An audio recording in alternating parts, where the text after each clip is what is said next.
A dissertation submitted to the faculty of the Graduate School of Arts and Literature in candidacy for the degree of Doctor of Philosophy. Department of English. By Oscar Ludvig Olsen. A private edition. Distributed by the University of Chicago Libraries. A trade edition is published by the Society for the Advancement of Scandinavian Study. 1916.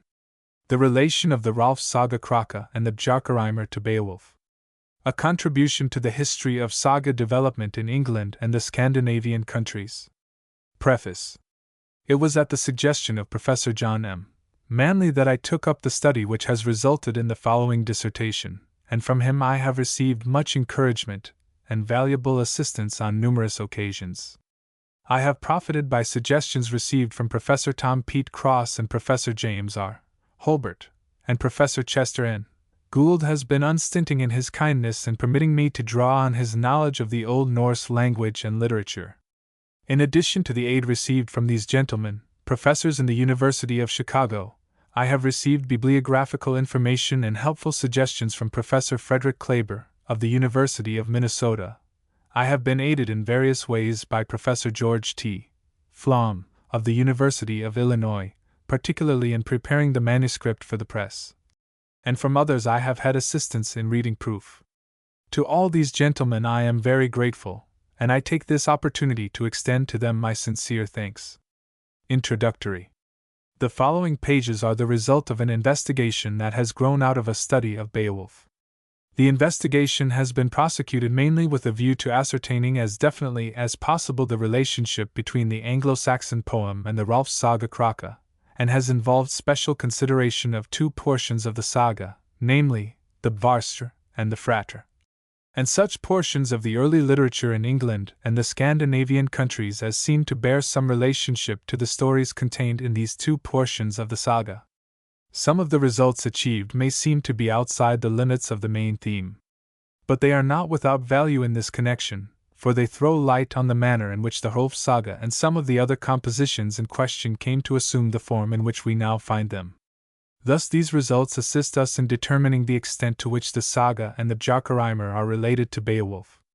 As the field under consideration has been the object of investigation by a number of scholars, much that otherwise would need to be explained to prepare the way for what is to be presented lies ready at hand, and this is used as a foundation on which to build further. In order to give the reader who is interested in the subject, but has not made a special study of it, an idea of the problems involved, and the solutions that have been offered, the discussion is preceded by a brief summary of the principal conclusions reached by various scholars. Bibliography and abbreviations. Arb. Arbogr for Nordisk Oldkindide OG History, 1894. Ark. Archiv for Nordisk Philology. Anglia. Ant. Tid. Antiquarisk Tidskrift. Bial. Beowulf. The line numbering used is that of A.J. Wyatt's edition. Bial. Child, Beowulf and the Finnsburg Fragment, translated by C.G. Child, 1904. Bial. Stud. Beowulf Studian, by Gregor Sarrazin, 1888. Bial. Unt. Beowulf, Untersuchungen, by Bernhard ten Brink, 1888. Bial. Unt.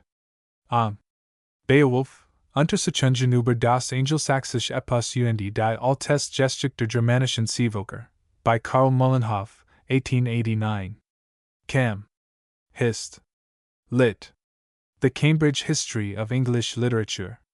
Chronicles of England, Scotland, and Ireland by Raphael Hollenshed, edition of 1808. Helt. Danmarks Heltedigning, by Axel Otrich, Volume 1, 1903, Volume 2, 1910. Dan. Nor. Rig. Dansk og Norsk Riger på det britiske over I Danevældens tidsalder, by Johannes C.H. Steenstrup, 1882. Ing. Nov. The Development of the English Novel, by Wilbur L. Cross, 1914. Dictionary of National Biography. Ing. Stud. English Studian. Ext.ch. Roll. Extraits de la Chanson de Roland, by Gaston Paris, 1912. Jest. Dan. Gesta Danorum, by Saxo Grammaticus, edited by A. Holder, 1886. Elton Saxo, the first 9 books of the Danish history of Saxo Grammaticus, translated by Oliver Elton, 1894. Gesch. Alting. Lit. Geschichte Altenglischen Literatur, by Alois Brandl, Pauls Grundriss der Germanischen Philologie, 1908. Heimsk. Heimskringla, eller Norges Kongesiger, by Snorre Sturluson, edited by C.R. Unger, 1868. Hist. Reg. Wald. Historia Regis Waldae, by Johannes Brahms, edited by R. Immelman, 1912. Hist. Mer. Historia Muriadosi, edited by J.D. Bruce, 1913. Hours Bjark. Hrólfs Saga Kraka og Bjarkarímur, edited by Finnur Johnson. 1904. Iceleg. Icelandic Legends, collected by John Arneson, translated by George E. Powell and Eirikur Magnusson, 1864. Mort. Diarth. Mort Diarthur, by Sir Thomas Malory, Globe Edition, 1871. Norrön Fornvi, edited by Sophus Bugg, 1867. Nor. Tales, Norse Fairy Tales, selected and adapted from the translations of Sir George Webby Dasent, 1910. Folk. Huld. Even. Norsk Folkjogi Huldra Venter Iadvalg, by P. Chrs. Jornsen, revised edition by Maltke Moe, 1910. Event. San, Norse Folkeventer Og San, by Oti Olsen, 1912. Nor. Hist. Det Norsk Folks History, by P. A. Munch, 1852. San, Norsk San, Christiania, 1902. Notes, Bjaud. Notes on Beowulf, by Thomas Arnold, 1898. Olden. Lit. Hist. Den Old Norsk og Oldestlandsk Litterators History, by Finnur Johnson. Grunner. Pauls Grundriss der Germanischen Philologie. P. B. Paul and Braun's Beiträge zur Geschichte der deutschen Literatur. Pop Tales, Popular Tales from the North, by George Webby Dasent, 1859. P. M. L. A. Publications of the Modern Language Association of America. Grettis. The Saga of Grettir the Strong, Everyman's Library. Sc. Focal. Scandinavian Folklore, by William A. Craigie, 1896. Sc. Rare. Dan. Scriptores Rerum Danicarum, edited by Jacob Langebeck, 1772. Map. Shakespeare's Tragedy of Macbeth, edited by William J. Rolfe, 1905. _SKJS. Skjoldungesiga, Arboger for Nordisk Old Kindide Og History, 1894. SN. Edition, Snorri Sturluson, Edda, edited by Finnur Johnson, 1900. St. Germ. Sag.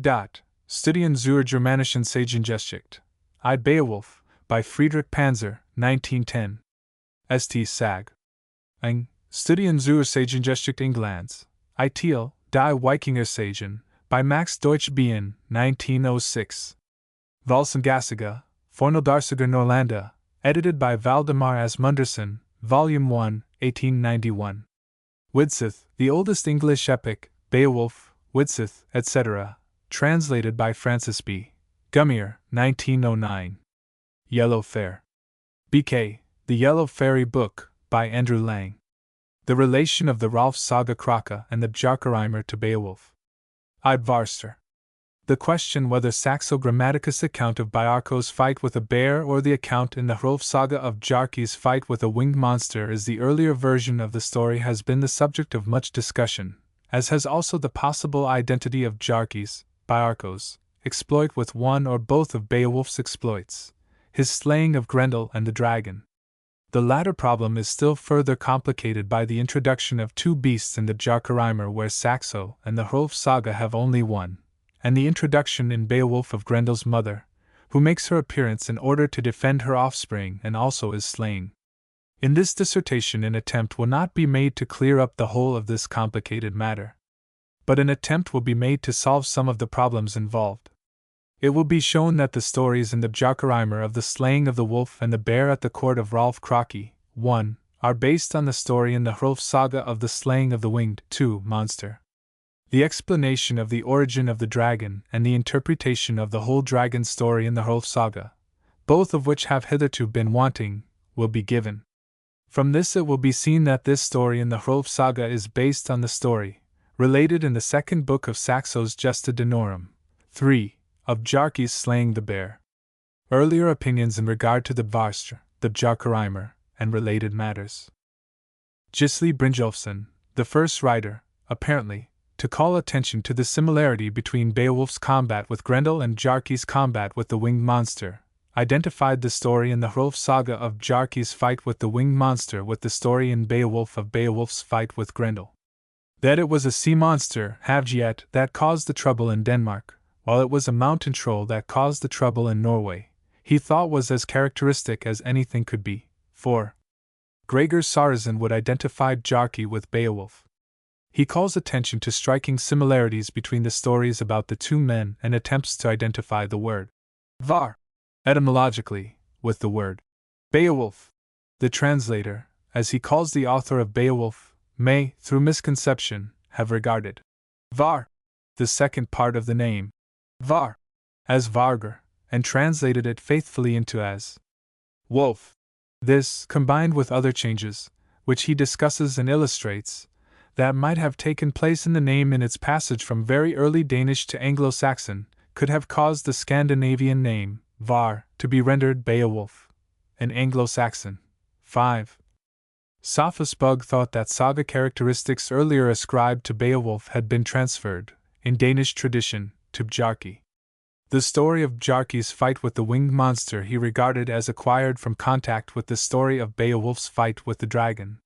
He showed that the words var and Beowulf are not etymologically related, but that var is the genitive of be, meaning battle, so that var Bjarki means battle Bjarki. He called attention to the fact that Saxo regarded Bothvar's real name as Bjarki, lat. Byarko, that the Bjarkamul was called after that name, and furthermore, that Saxo ascribed to Bjarki the words Beligeritsapi cognomen. 6. Sarazen regards the story of Bjarki's journey from Sweden to Denmark and subsequent exploit there, with which he identifies the corresponding journey and exploit of Beowulf, as an embodiment of the Balder and Frey cult. He thinks it may be interpreted as the southward journey of the sun in the autumn and its contest with frost and mist when it reaches its southern limit, i.e., Denmark, according to the ancient conception of the people of the Scandinavian peninsula.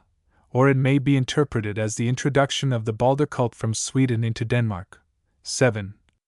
Bernhard ten Brink agreed with Karl Mullenhoff, 8, that, on the one hand, there is really no similarity between the Beowulf story and Saxo's account of Bjarki, in which the blood-drinking episode is the main point, and on the other, between Saxo's account and that in the Hrólfs Saga, which has too much the nature of a fairy tale to be ancient tradition.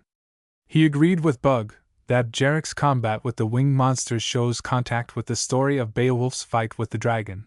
9.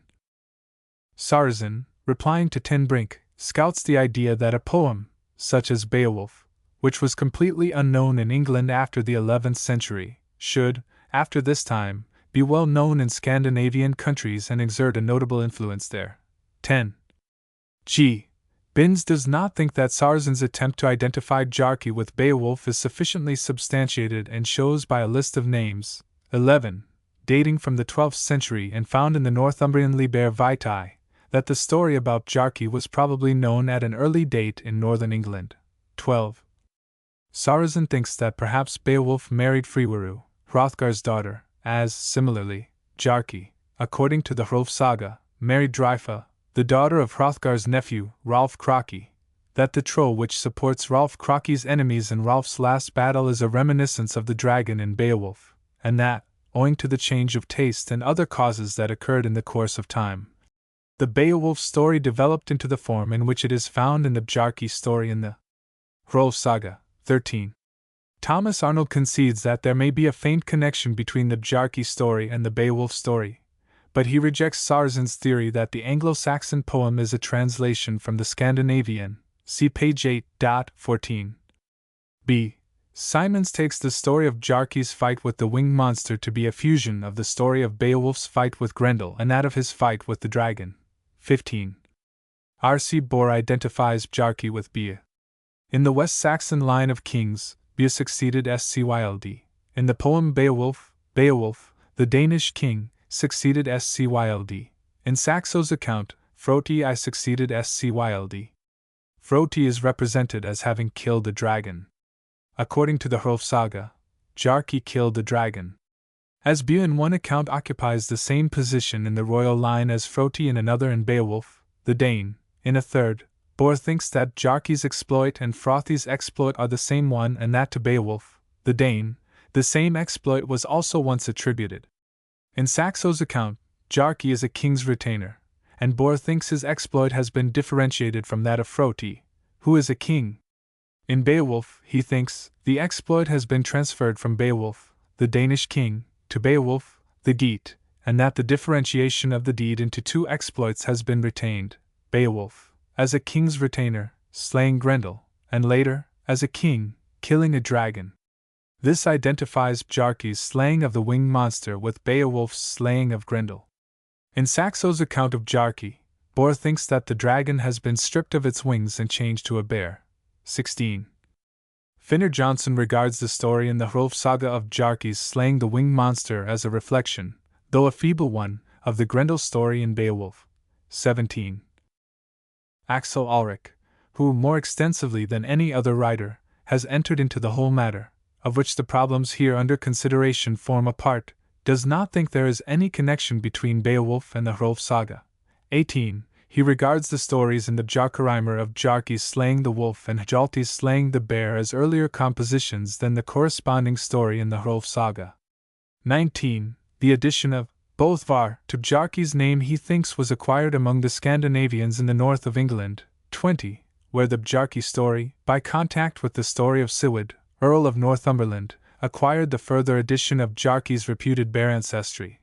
21. The stories in the Gretisaga, Flateyjarbók, and Egil Saga, to which counterparts are found in Beowulf, he believes to have been acquired by contact either with the Beowulf legend or, perhaps, with the Anglo-Saxon epic itself. 22. Finnur Johnson thinks that the stories in the Bjarkarímur of Bjarki's slaying the wolf and Hjalti's slaying the bear are later compositions than the story in the Hrólfs Saga of Bjarki's slaying the winged monster, and supports this opinion by maintaining that the monster in the saga is a reminiscence, though altered and faded, of Grendel in Beowulf. 23.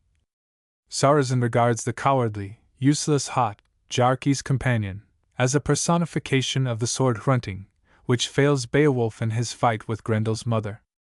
But Hjalti, as Hot is called after he has become brave and strong, he regards as a personification of the giant sword with which Beowulf dispatches Grendel's mother. Sarazen would also identify the giant sword, which is said to have a golden hilt, Gjalden hilt, with the sword Gullinjalti in the Hrólfs Saga. 24. Max Deutschbein sees a connection between the Bjarki story and the Gestahrwardi that would tend to establish the story in the Bjarkarímur as earlier than the corresponding story in the Hrólfs Saga. 25. H. Monroe Chadwick, basing his opinion on the similarity between the career of Bjarki and that of Beowulf, thinks there is good reason for believing that Beowulf was the same person as Bothvar Bjarki. 26. Alois Brandl does not think that Beowulf and Bjarki were the same person.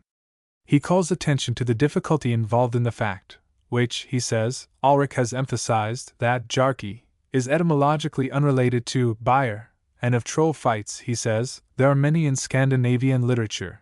27. William with Earl Lawrence thinks that we may have to do with late influence of Beowulf upon the Hrólfs Saga. 28. He identifies Gjalden hilt with Gullinjalti.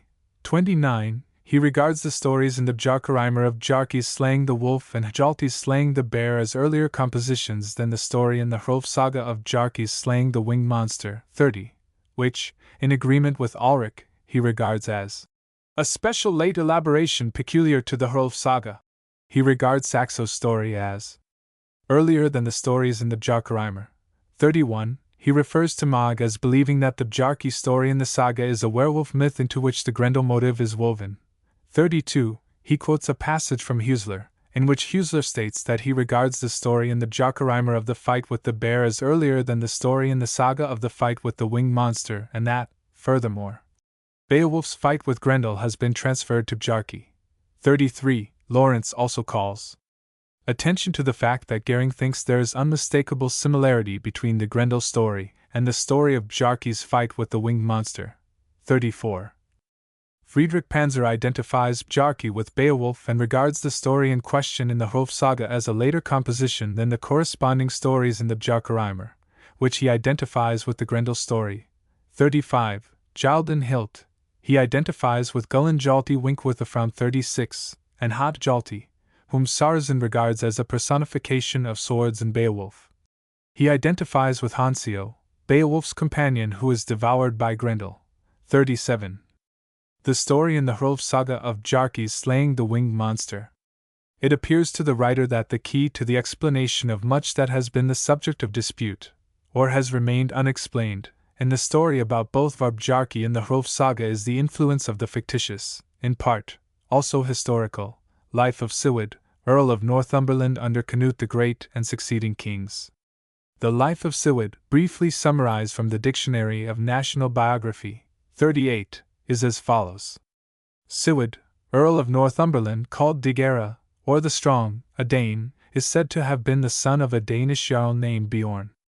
According to legend, he was descended from a white bear and a lady, etc. 39.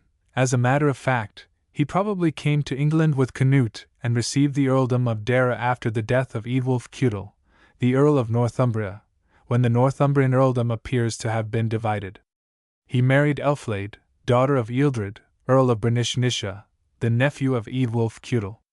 In 1041 he was employed by Hardicanute, along with Earls Godwin and Leofric, to ravage Worcestershire. Later he became Earl of Northumberland and probably also of Huntingdon. He upheld Edward the Confessor in his quarrels with Godwin in 1051. In pursuance of the king's command, Siward invaded Scotland both by sea and land with a large force in 1054. The King of Scotland was Macbeth, who had slain his predecessor, Duncan I, the husband of a sister or cousin of the Earl, and Siward's invasion was evidently undertaken on behalf of Duncan's son Malcolm. A fierce battle took place on July 27. The Scots were routed, Macbeth fled, and Malcolm appears to have been established as King of Cumbria in the district south of the Firths of Forth and Clyde. Siward died at York in 1055. Siward and his son Osbjorn, called by Shakespeare young Siward, appear in Macbeth. The legendary life of Siward is found in two Latin versions in Langebecke's Scriptores Rerum Danicarum, Volume 3.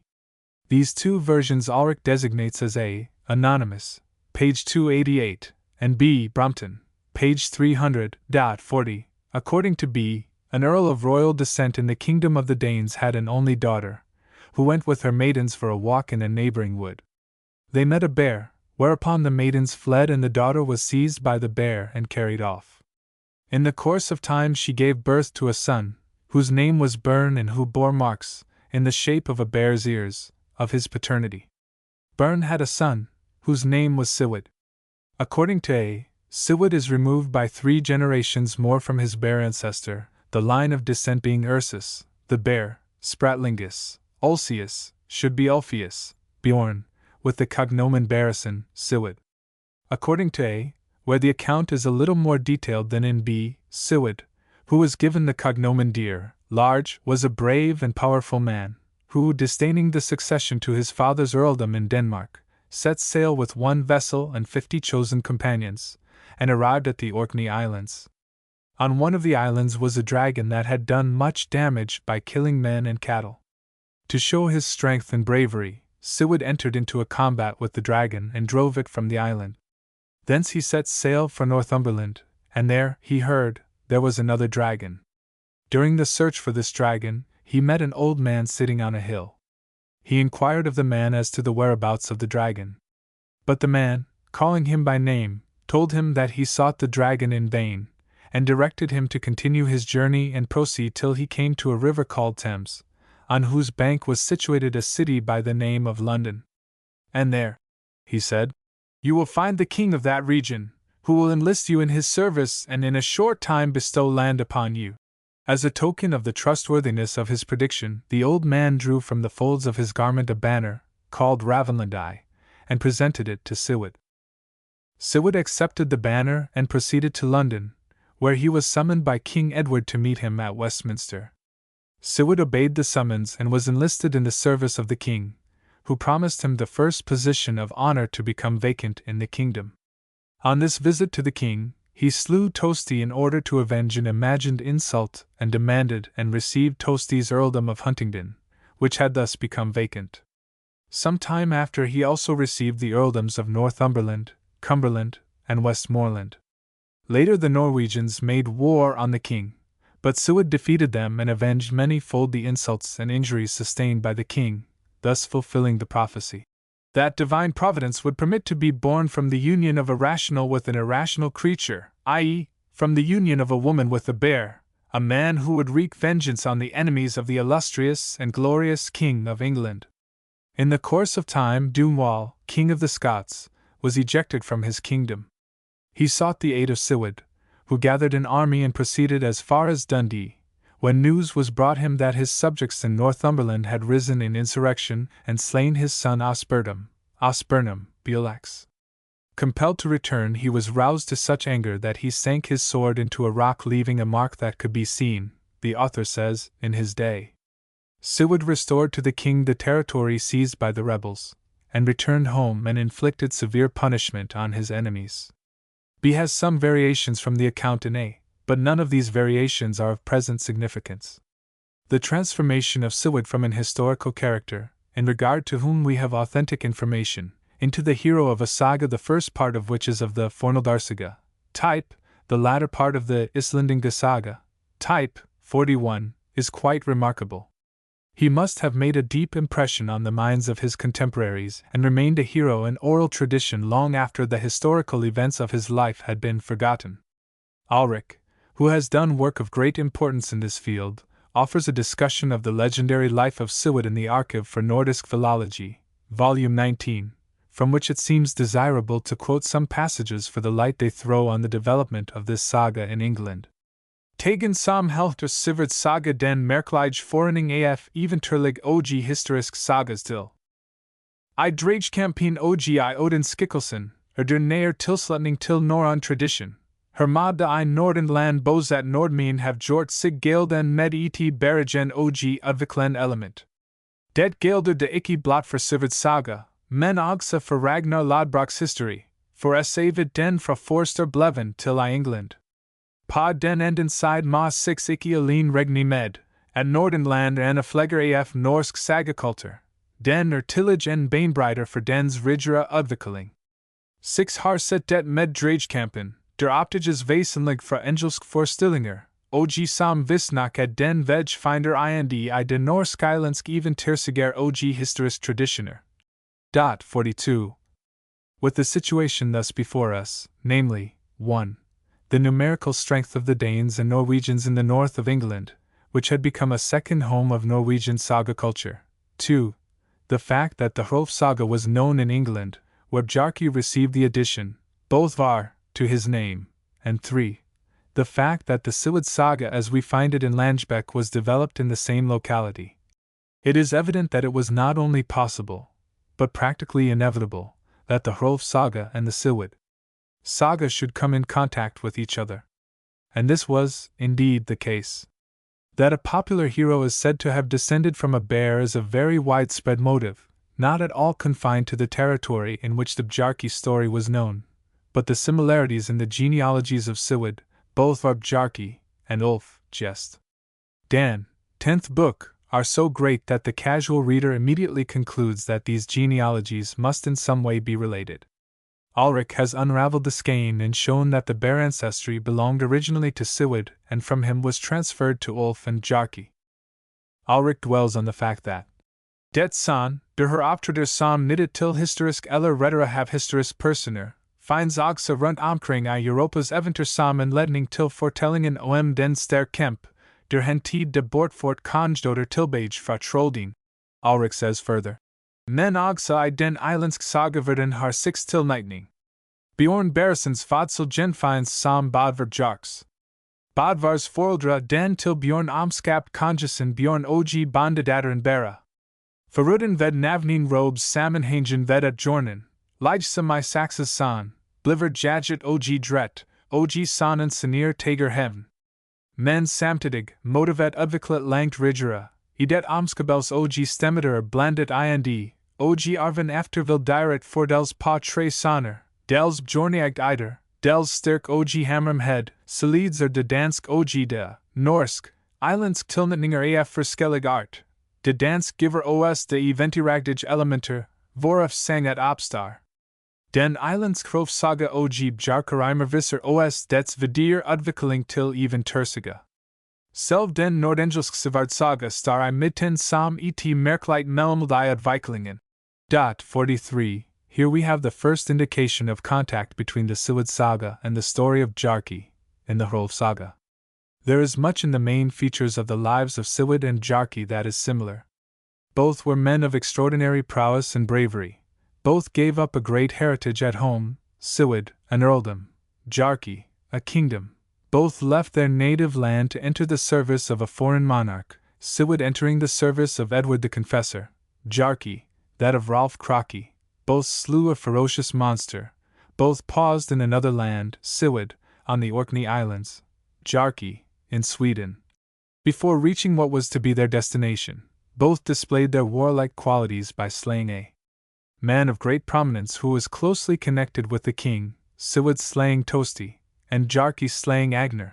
Both were the king's chief support in his wars against his enemies, and both invaded a foreign land, Seward making an expedition to Scotland, and Bjarki accompanying Hrólf on his expedition to Sweden.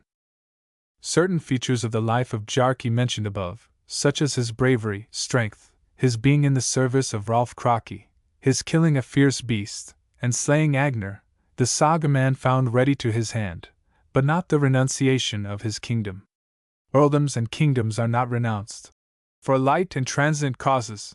As regards Seward, who renounced his earldom, he seemed to be destined for a greater career, as subsequent events show and as is indicated by the fact that Odin, for the old man on the hill whom Seward met was none other than Odin, took a hand in directing his course. But when Bjarki renounced his kingdom, it was altogether unmotivated. The saga says, soon afterwards, i.e., after Bjarki's revenge on his evil stepmother, King Ring fell sick and died, whereupon both are succeeded to the throne and was for a time satisfied. Later he called his subjects together to Ing, i.e., assembly, and said he wished to leave the country, married his mother to a man named Valsleit, who had been an earl, celebrated their wedding, and departed. 44. He became Hrólf's most noted warrior, but neither sought nor attained to any other distinction. The renunciation of a kingdom for the fate of a man who appears among strangers and gets what his own right arm can win for him is a rare occurrence, and when the saga man lets Bjarki become a king and then, without reason, renounce this highest of all earthly dignities, it can only be in servile imitation of the corresponding feature of the Seward saga. Besides those already mentioned, the two stories have other features in common. It is said of Seward that when he learned that his son Osbjorn had fallen in battle, he became so angry that he sank his sword into a rock. It is said of Ugfrothi, Bjarki's brother, that he swung his sword against a rock with such force that it sank into the hilt. But Ugfrothi's feat was performed under such widely different circumstances that the author may, or may not, have had Seward's feat in mind in recording the incident. However, suggestions received from one story are often employed in another quite as the author sees fit, so that, although one is not inclined to attach much importance to this incident, it is, nevertheless, worth noting. Somewhat more noteworthy than the incident just mentioned is the introduction of Odin in both stories in the disguise of an old man. In the Seward story he appears on a hill as Seward reaches Northumberland on his journey from the Orkney Islands, and tells Seward what course to pursue, presents him the banner Ravenlandi, which is accepted, and predicts for him a brilliant future. In the Hrólfs Saga Odin appears as a one-eyed old man living in a hut in Sweden. Hrólf and his men seek a night's entertainment of him while on their way to the Swedish court, and the old man tests their endurance and instructs Hrólf in regard to the measures he must take to accomplish his purpose. Odin also appears to the men as they return on their way to Denmark, when he offers Hrólf a sword, shield, and armor. Hrólf declines the preferred gift, whereupon Odin tells Hrólf that he is not as wise as he thinks he is, and Hrólf soon, but too late, realizes that the rejection of the gift augurs ill fortune. There is nothing unusual in the appearance of Odin as a one-eyed old man, for it is a common characteristic of saga literature. But though Hrólf's expedition to Sweden is mentioned in Snorri's Edda, 45, where the passage concerned is based on the old Skjoldungasaga, the oldest authority in regard to the matter, but unfortunately now lost, no mention of Odin is made in this connection. 46. Furthermore, Odin again appears in the saga, at the close, where Bjarki vows that if he could get his eye on the god he would use him roughly for permitting the enemy to gain the victory in the battle that is being fought, and that is going against Hrólf and his men. In the latter instance, Odin belongs originally to the story Gest. Dan. Second book, where Odin is represented as riding his steed Sleipnir and being invisibly present at the battle to take the dead to Valhalla. The two conceptions of Odin, on the one hand as appearing in the disguise of an old man, on the other, as riding his horse, Sleipnir, and taking those fallen in battle to Valhalla, are quite different, the former being distinctly Norwegian, one of the circumstances that Ulrich uses to show that the Sigurd saga originated under strong Norwegian influence, while the latter was the conception of Odin current in Denmark and Sweden. 47. As already stated, the introduction of Odin as an old man is a motive that occurs frequently in saga literature. It cannot, therefore, be stated definitely that his appearance in the Sigurd saga suggested the use of him in the Bjarki story. But the two stories were current in the same locality. They were formed under similar conceptions of saga literature. In both stories, Odin directs the hero in question as to the most advisable course to pursue and offers him a present. The Bjarki story already contained an instance, of another mintage, of the Odin motive, as stated above. The oldest authority in regard to the matter says nothing about Odin's appearing to Hrólf on the expedition to Sweden, and, as we know, the one has acquired important features, Bjarki's bare ancestry and his renunciation of his kingdom, from the other. These circumstances render it highly probable that this is another of the Bjarki story's acquisitions from contact with the Sigurd saga. Incidents of this kind need not necessarily be used in one story as they are in another. Saga literature abounds in evidence of this fact, as, for instance, Saxo's and the Hrólfs Saga's story of Roar and Helgi, considered later. A feature of the Hrólfs Saga that is much more noteworthy in this connection, and that has certainly been acquired from the Sigurd Saga, is that concerning the kind of monsters slain by Bjarki at the court of Hrólfs Kraki. When Sigurd's bare ancestry had been transferred to both of Bjarki, it followed as a matter of course that Bjarki must no longer be represented as killing a bear. Sigurd had driven a dragon, which had killed men and cattle in great numbers, from one of the Orkney Islands, and it is in imitation of this exploit that Bjarki is represented as having slain a winged monster, dragon. This would be only another instance, in addition to those already mentioned, of the influence exerted by the story of Sigurd on the Hrólfs Saga. Ordinarily, there was nothing about Bjarki's person that revealed or suggested that his father was a bear, but he was able to assume the shape of a bear, which, according to the Hrólfs Saga, he did with terrible effect in the last battle of Hrólf and his warriors. Since he sustained such near relationship to the bear family, it would be inappropriate to represent him as showing his prowess by killing a bear, for his sentiments toward that animal would, as a result of his own ancestry and the treatment his father had received, be those of sympathy rather than antipathy. His mother had told him the whole story of his ancestry and the maltreatment of his father, and it had aroused him to take most dire revenge. Consequently, he must be represented as having killed some other kind of ferocious beast, or monster, than a bear, and this naturally became the same kind of monster that Sigurd had overcome, namely a dragon. The fact that it was not uncommon at the time the saga was composed for a popular hero to be represented as having slain a dragon made it all the easier for the author of the Hrólfs Saga to imitate this feature of the Sigurd Saga. It may be said that this is attributing too much consistency in one particular to a story that otherwise is a piece of patchwork. But the story of Bjarki's fight with the winged monster is not patchwork. It does not represent the purest and latest form of the Bjarki legends. As Ulrich says Winkwith 48, it is not an impossible story, as Panzer says Winkwith 49, nor is it inconsequent and absurd. As Lawrence says, 50, considering the time at which it was written, it is a well-considered, well-constructed narrative, in which the material at hand and the machinery that was regarded as permissible and appropriate in saga writing at the time is employed with great skill to produce the intended effect. The story is as follows.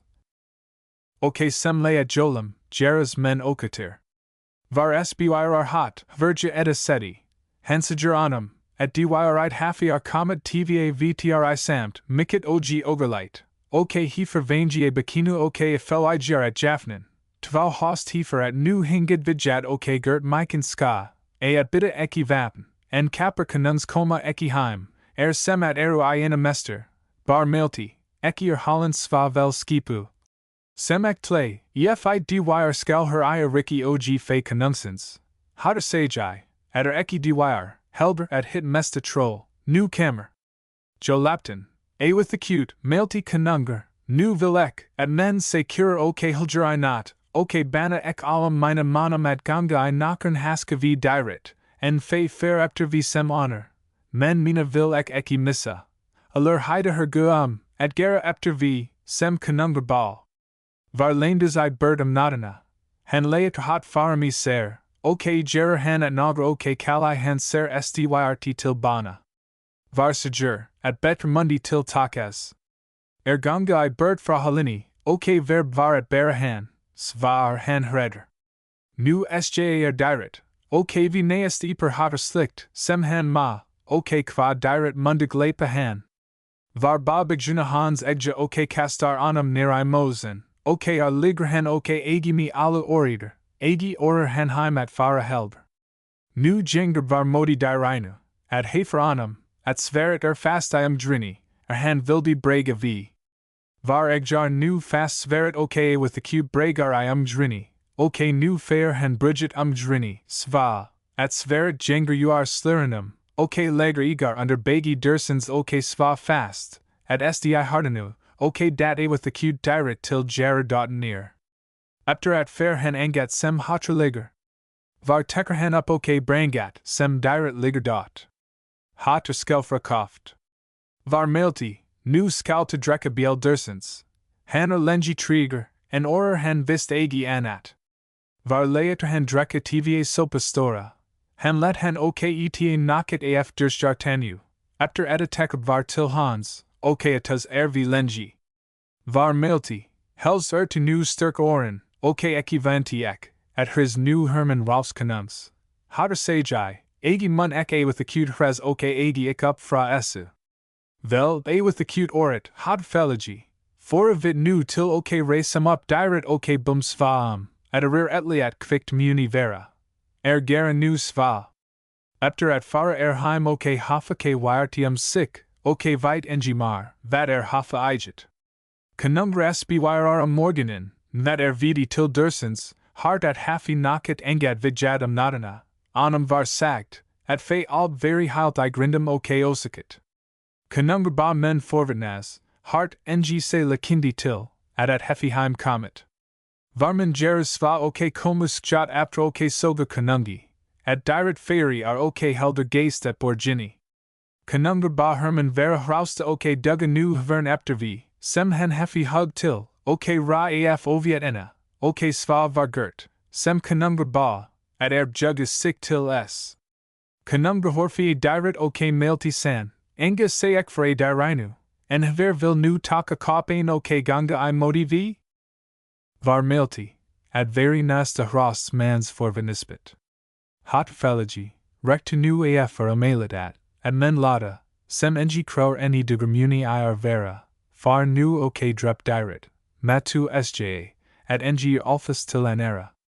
Ja sajai hotter, ek mun til s res, kanungra mailti, eki videk, van esi hrestai er common, hotter, ok mikit heifer a mix skipaz scamri stundu, hotter mailti, Jeff mer til svert gullenjalta, helbre, ok skal ek with acute fella diret eafa bana, Hrólfr conungramelti, etta svur eki beranda nema on mani, sembyr gr drangra og hroster, houter sajai. Sva skalta til etla, at mer se sva hadit, conungramelti, vat ma vida, nema flyra hafi skipsum hagi na. En sja iker, en faster menikyazik kenna, at Sarien and Sami mar, nu tak vi sverenu ok jant mana bezd, yef edda til unit. San jenger hotrat dirina aljarfliga ok hogretil s, a with the cute, han kemrai hogferry, ok diret felner dot. Varmelti, she knew, hura, vat han heifer til unit. Conungra segur, vist heifer han mikit skipas, en eki heifer hot ein diret drapit, held a heifer at gert. Var segur, vera ma, at sva se. Conungra segur, vissa ek, a with the cute or comter, at fair munden near Jafningjar vera, and at iki merit verk frigiligast, at heifer gert her anan kappa, ar hotrer.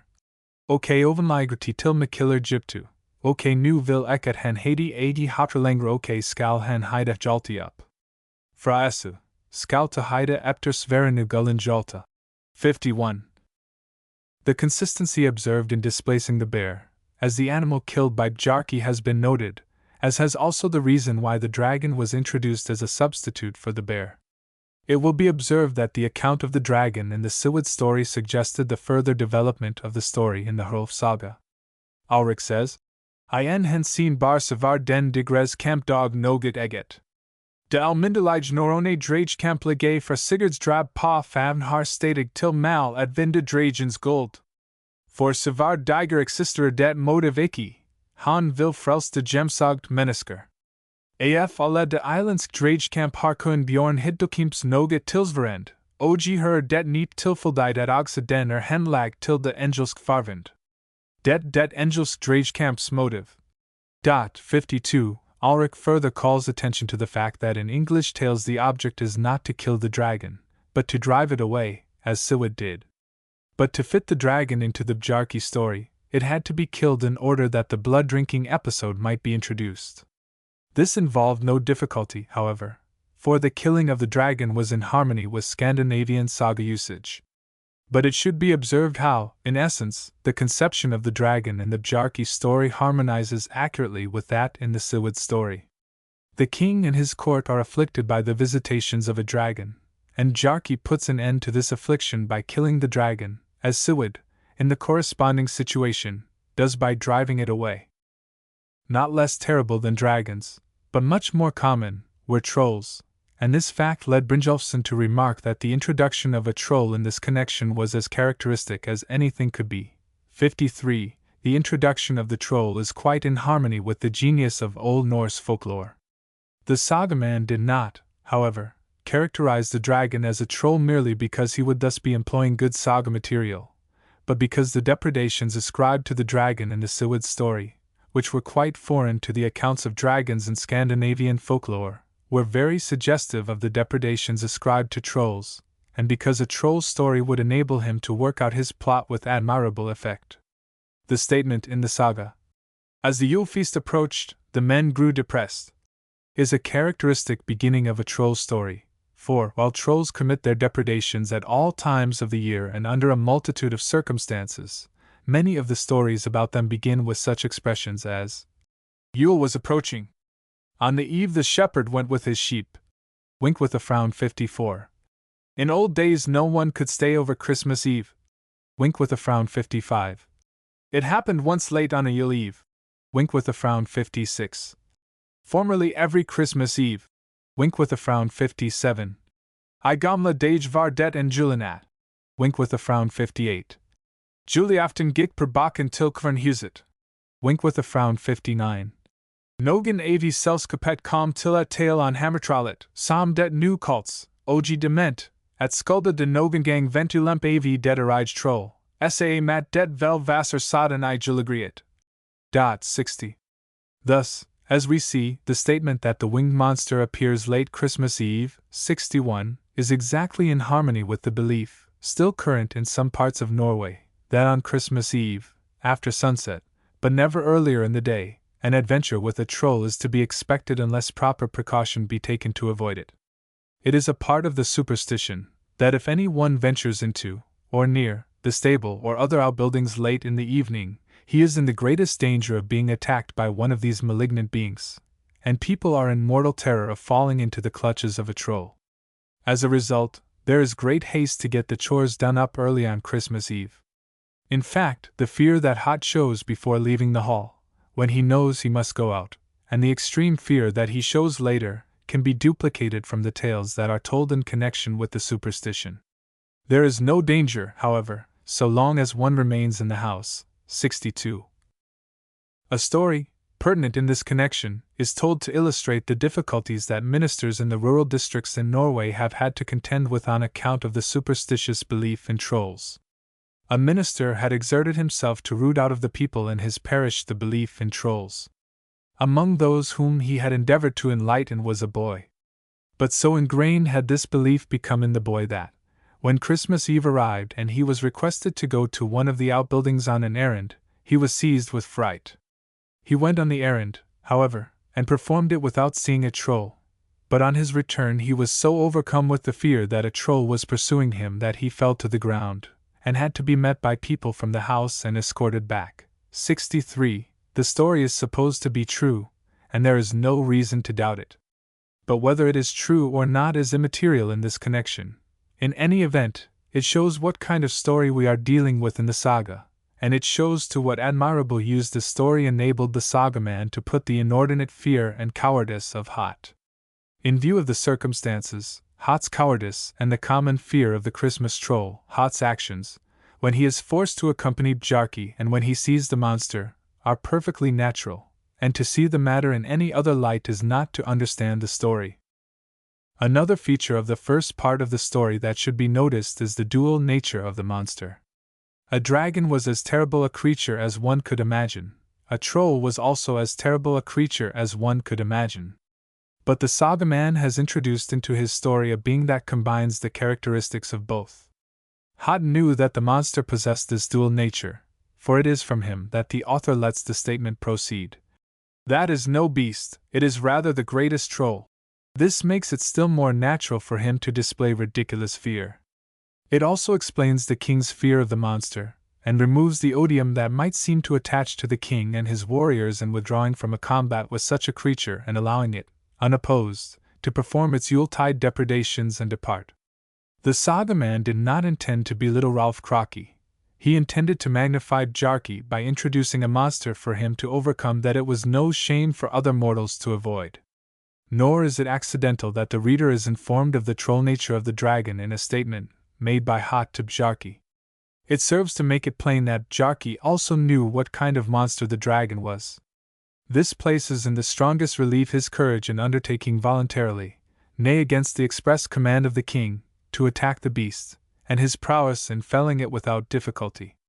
What single feat could he have performed, or in what manner could he have performed it, to reflect greater credit on himself? The cowardly Hot he had to have with him, also, in order that the blood-drinking episode might be introduced. But Hot's childish actions encumbered him at a time when they would be very provoking, and it might be necessary for Bjarki to have command of all his resources to gain a victory. In the scene that follows the slaying of the dragon, it seems at first sight that an incongruous element has been introduced. That Hot is compelled to eat some of the dragon's heart is good saga material, as is evident from the similar episode in the Volsungasaga, i.e., Sigurd's eating some of Fafnir's heart. But the dragon is also a troll, and there is no sanction in saga literature for eating a troll's heart and drinking a troll's blood to gain strength and courage. Trolls have always been regarded as detestable beings, and in drinking the blood of a troll, it might seem that one would acquire detestable qualities. But on the one hand, the difficulty, if indeed storytellers of the time regarded the matter as presenting a difficulty, was unavoidable without a reconstruction of the whole story. On the other hand, so far as the monster was a dragon, no difficulty would be involved, and so far as the monster had the nature of a troll, the heart-eating and blood-drinking would certainly be regarded as imparting strength. In such scenes as this, it is never the intention that one who eats the heart of a dragon or drinks an animal's blood shall acquire all the characteristics of the animal. Every scene of this kind would then be ridiculous from any point of view. The eating and drinking are done to gain strength and courage, as is the case here, and it is not proper to subject this scene to a more critical judgment than similar scenes in other sagas. The strength of a troll was certainly not to be despised, and we find this particular episode sanctioned in a way in the Bjarkarímur, where it is said that after Hjalti had drunk of the blood of the wolf, he became, not as strong as a wolf, but as strong as a troll. In view of the fact that the troll is a troll dragon, that the eating of its heart associates the episode very closely with the similar episode in the Valsengasaga, and that the Rimur magnify Hjalti's strength by saying that it is equal to that of a troll, it is hypercritical to say that the saga here contains an incongruous element. And however insistent one may be in maintaining that the author has introduced an element that is not recognized saga material, it must be admitted that he has so skillfully fused it with good saga material that it is not probable, as the Rimurs show, that contemporary readers found any fault with the episode. But does such a monster as a troll dragon have any sanction in folklore? Yes, it does. It is characteristic of Norse folklore to ascribe troll-like qualities to beings about which there seems to be something supernatural, such as invulnerability. In one of Asbjörnsson's tales, there is a story about a troll bird, told by a man named Persandakr, who was supposed to be strong in stories about troll birds. In the story referred to, there is a wood grouse, Tyr, which has become known as a fabulous animal, Fabelder, throughout the whole neighborhood. One might just as well shoot at a stone, said Per, with the greatest conviction, for he had shot at the bird and made the feathers fly, without being able to injure it. Later, on the hunting trip on which Per was telling about the bird, he and a companion came across it. Now he is out again, the old fellow, said Per. There is no use in the wide world to shoot at him, one might just as well shoot at the clouds. The men maneuvered for a position, and Per's companion, who is telling the story, says, "My gun was raised, and the mighty bird tumbled down head first. Per picked it up and examined it, and declared that it was the troll bird. He could tell it by the beak." On the same trip, stories were told about troll hares that for a time had escaped uninjured but had finally been killed. 64. Panzer, 65, and others have called attention to the discrepancy between the statement that the monster in the saga is said to be invulnerable, and that it is nevertheless killed. In the story from Asbjörnsson's tales we have the explanation. The troll animal seems to be invulnerable until someone appears who has the requisite skill or strength, or a combination of both, to dispatch it, and it might be observed that Bjarki paid no more attention to Hot's statement about the invulnerability of the troll dragon than Per's companion paid to Per's statement about the invulnerability of the troll bird. Finnur Johnson calls the dragon a hall-attacking monster, wink with a frown. 66. But this appellation is hardly correct. The only thing in the saga might fairly suggest it is Bjarki's statement. The hall isn't so well defended as I thought, if a beast can destroy the domain and property of the king. But Hot has not said that the monster had attached the hall, and if it be insisted that it is the author who has presented Bjarki as making the statement, and has not paused to weigh nicely the dramatic proprieties, the reply may be made that Bjarki thinks of how weakly the king's hall is defended when a monster can regularly defy his men and come off without injury. He does not imply that the hall has been attacked. He refers to the destruction of the domain and property of the king. In any event, the saga does not represent the monster as attacking the hall.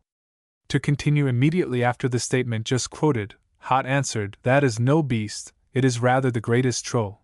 Now came the Yule even, and the king said, "Now I desire that all the men be still and quiet in the night, and I forbid them all to run any risk on account of the beast. Let the cattle fare as fate wills. My men I do not wish to lose." The king expects the cattle to fare ill, but wishes to run no risk of losing his men. However, if they remain in the hall in the night, there will be no risk of losing them, because, such is the necessary conclusion, the hall and the men in the hall will not be attacked. Hence, the monster cannot be called a hall-attacking monster, it is a cattle-attacking monster. Again, Bjarki did not expect the monster to attack the hall. If he had, he would probably have done as Beowulf did under similar circumstances, awaited its arrival. And the king's men did not expect the monster to attack the hall, for they seemed to have gone to sleep. This is implied in the statement telling about Bjarki's and Hot's return to the hall. Then they went in and were quiet. No one knew what they had done. If the men had been on guard for the monster, which was the only rational thing for them to do if they expected the hall to be attacked, the opportunity for Bjarki and Hot to sneak out, remain some length of time, and return, all unobserved, would have been cut off. Later, after Bjarki had crept out at night and killed the dragon, compelling Hot to go with him, etc., the saga continues. The king asked in the morning whether they knew anything of the beast, whether it had showed itself anywhere in the night. They told him the cattle were all safe and sound in the folds. From this it follows that the dragon might have appeared and killed all the cattle. So far as the king knew, he had paid no attention to the matter in the night. He had apparently been asleep. The question was not whether the monster had attacked the hall. It was not expected to attack the hall, and the fact that it had not attacked the hall signified nothing as to whether it had made its appearance.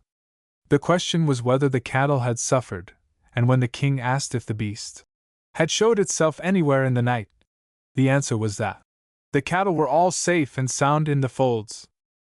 The extreme danger to which the cattle were exposed, and the entire safety of the men if they remained in the hall during the night, show again that this was no hall-attacking monster, but Et Kongsgarden Gemsogen a troll that destroyed cattle and did not endanger the men unless they left the hall in the night and exposed themselves to attack. Among the Icelandic legends collected by John Arneson is a story which, in certain important particulars, is very much like the story about Bjarki's fight with the troll dragon. A portion of it is as follows. A man named Gudmundur lived once upon a time at a farm called Silfranarsstaðir, in the Bay of Skagafjörður. He was very rich in flocks, and looked upon by his neighbors as a man of high esteem and respectability. He was married, but had no children. It happened one Christmas Eve, at Silfranarsstaðir, that the herdsman did not return home at night, and, as he was not found at the sheep pens, the farmer caused a diligent search to be made for him all over the country, but quite in vain. Next spring Gudmundur hired another shepherd, named Grímur, who was tall and strong, and boasted of being able to resist anybody. But the farmer, in spite of the man's boldness and strength, warned him to be careful how he ran risks, and on Christmas Eve bade him drive the sheep early into the pens, and come home to the farm while it was still daylight. But in the evening Grímur did not come, and though search was made far and near for him, was never found. People made all sorts of guesses about the cause of his disappearance, but the farmer was full of grief, and after this could not get any one to act as shepherd for him. At this time there lived a poor widow at Schavarborg, who had several children, of whom the eldest, aged 14 years, was named Sigurdur. To this woman the farmer at last applied, and offered her a large sum of money if she would allow her son to act as shepherd for him. Sigurdur was very anxious that his mother should have all this money, and declared himself most willing to undertake the office.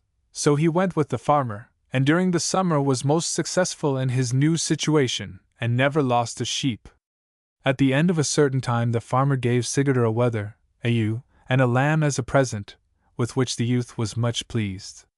Gudmundur became much attached to him, and on Christmas Eve begged him to come home from his sheep before sunset. All day long the boy watched the sheep, and when evening approached, he heard the sound of heavy footsteps on the mountains. Turning around he saw coming towards him a gigantic and terrible troll. She addressed him, saying, "Good evening, my Sigurdur. I am come to put you into my bag." Sigurdur answered, "Are you cracked? Do you not see how thin I am? Surely I am not worth your notice. But I have a sheep and fat lamb here which I will give you for your pot this evening." So he gave her the sheep and the lamb, which she threw on her shoulder, and carried off up the mountain again. Then Sigurdur went home, and right glad was the farmer to see him safe, and asked him whether he had seen anything. "Nothing whatever, out of the common," replied the boy. After New Year's Day the farmer visited the flock, and on looking them over, missed the sheep and lamb which he had given the youth, and asked him what had become of them. The boy answered that a fox had killed the lamb, and that the wether had fallen into a bog, adding, "I fancy I shall not be very lucky with my sheep." When he heard this, the farmer gave him 1 ewe and 2 wethers, and asked him to remain another year in his service. Sigurdur consented to do so. Next Christmas Eve, Gudmundur begged Sigurdur to be cautious, and not run any risks, for he loved him as his own son. But the boy answered, "You need not fear, there are no risks to run." The troll appeared again, and Sigurdur gave her 2 old and 2 young sheep. When he returned to the farm, he declared that he had seen nothing unusual. Next year the troll appeared as usual, and took 4 sheep, which Sigurdur offered her, and himself besides. When she arrived at her cave, she bade Sigurdur kill them, and then bade him sharpen an axe, for she was going to kill him. He did so, but she spared him. From this point, the story becomes more of a common fairy tale. By following the troll's advice, Sigurdur won Margaret, the Dean's daughter, 67. This is another story about a troll that comes on Christmas Eve and harms people only when they expose themselves after sunset. Particularly noteworthy are the statements. Gudmundur became attached to him, and on Christmas Eve begged him to come home from his sheep before sunset. Next Christmas Eve, Gudmundur begged Sigurdur to be cautious, and not run any risks, for he loved him as his own son. And the farmer asked him whether he had seen anything. "Nothing whatever, out of the common," replied the boy. They bear a striking resemblance to the corresponding statements in the Hrólfs Saga. The king said, "Now I desire that all the men be still and quiet in the night, and I forbid them all to run any risk on account of the beast. Let the cattle fare as fate wills. My men I do not wish to lose." And the king asked in the morning whether they knew anything of the beast, whether it had showed itself anywhere in the night. They told him the cattle were all safe and sound in the folds. The purpose of calling attention to this story in Arneson's collection is that it may aid in showing what kind of story the dragon story in the saga really is. That the most terrible kind of troll attacks the cattle, 68, of the famous King Hrólfs Kraka and is dispatched by the noted hero Bolvar Bjarki does not alter the nature of the story. A possible objection remains, which should be removed.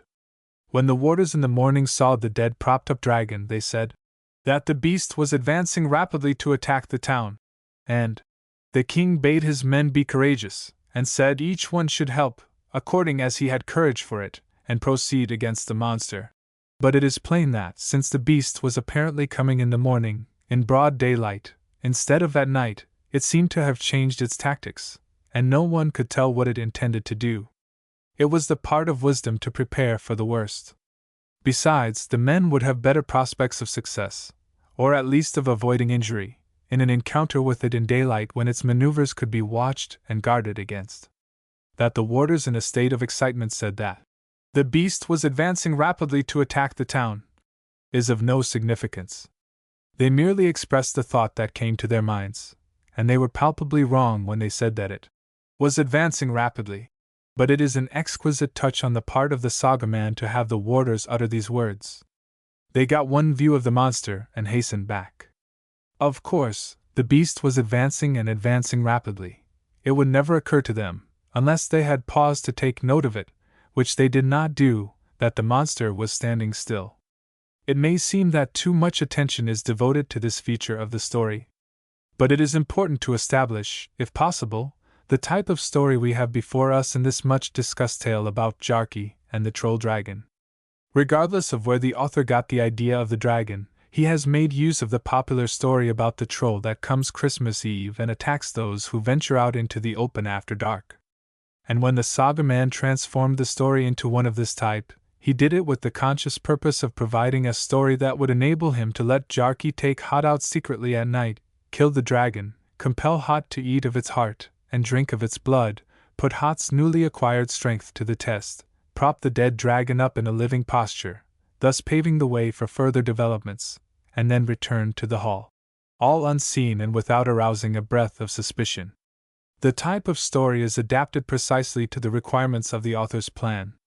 That the propping up of an animal that has been slain is good saga material, or has the sanction of earlier usage, is admitted, and need not be dwelt upon here.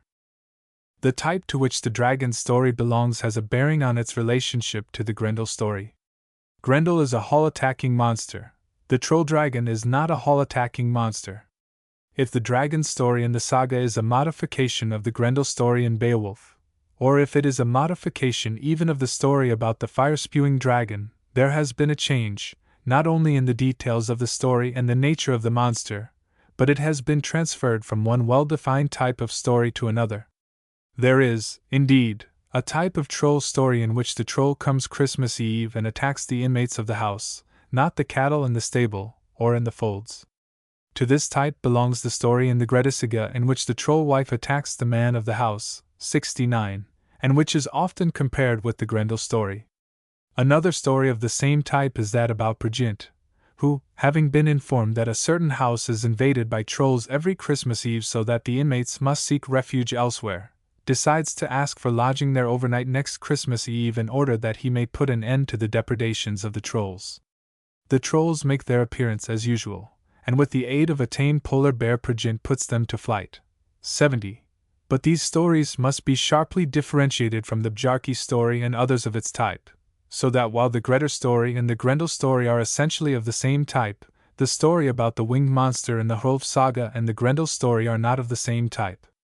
The last episode in the story about Bjarki and the winged monster has met with more criticism than any other portion of it.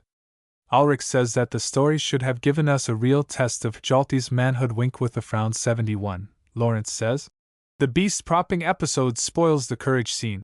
Wink with a frown. 72. And Panzer says that this part of the story is impossible, because Hjalti is represented as killing a dead monster, and Rolf, although he perceives the deception that has been practiced, nevertheless gives the swindler the heroic name Hjalti. 73. Panzer is also inclined to make much of Hjalti's asking for, and receiving, the king's sword, as he mentions the matter twice. Once he says, Warmer de Koning Schwert Verlang, gib die Saga nichten, totet damit das, tot, terwie in den Remur. Wink with a frown. 74, and again. Man sieht nicht, warum und woes of Hjalti de Koning Schwert zu seiner Skeintat erbetet und erhalt. 75. Furthermore, Kluge, Sarrazin, Holdhausen, Lawrence, and Panzer, 76, would identify Hjaldan Hilt in Beowulf with Gullen Hjalti in the saga. In considering this portion of the story, it should be observed that the saga man had a fourfold purpose in view. Bjarki must receive credit for his great achievement in killing the troll dragon. He must receive credit for having made a brave man of the cow Hot. Hot must give proof of his newly acquired courage. His change of name must also be made, and, as is most appropriate, it must result, and result naturally, from the deed by which his courage is displayed. But before proceeding to an explanation of how the author manipulates the scene so as to accomplish his purpose, let us see how he has prepared for it. The monster is dead. Hot has partaken of its strength-giving blood and heart.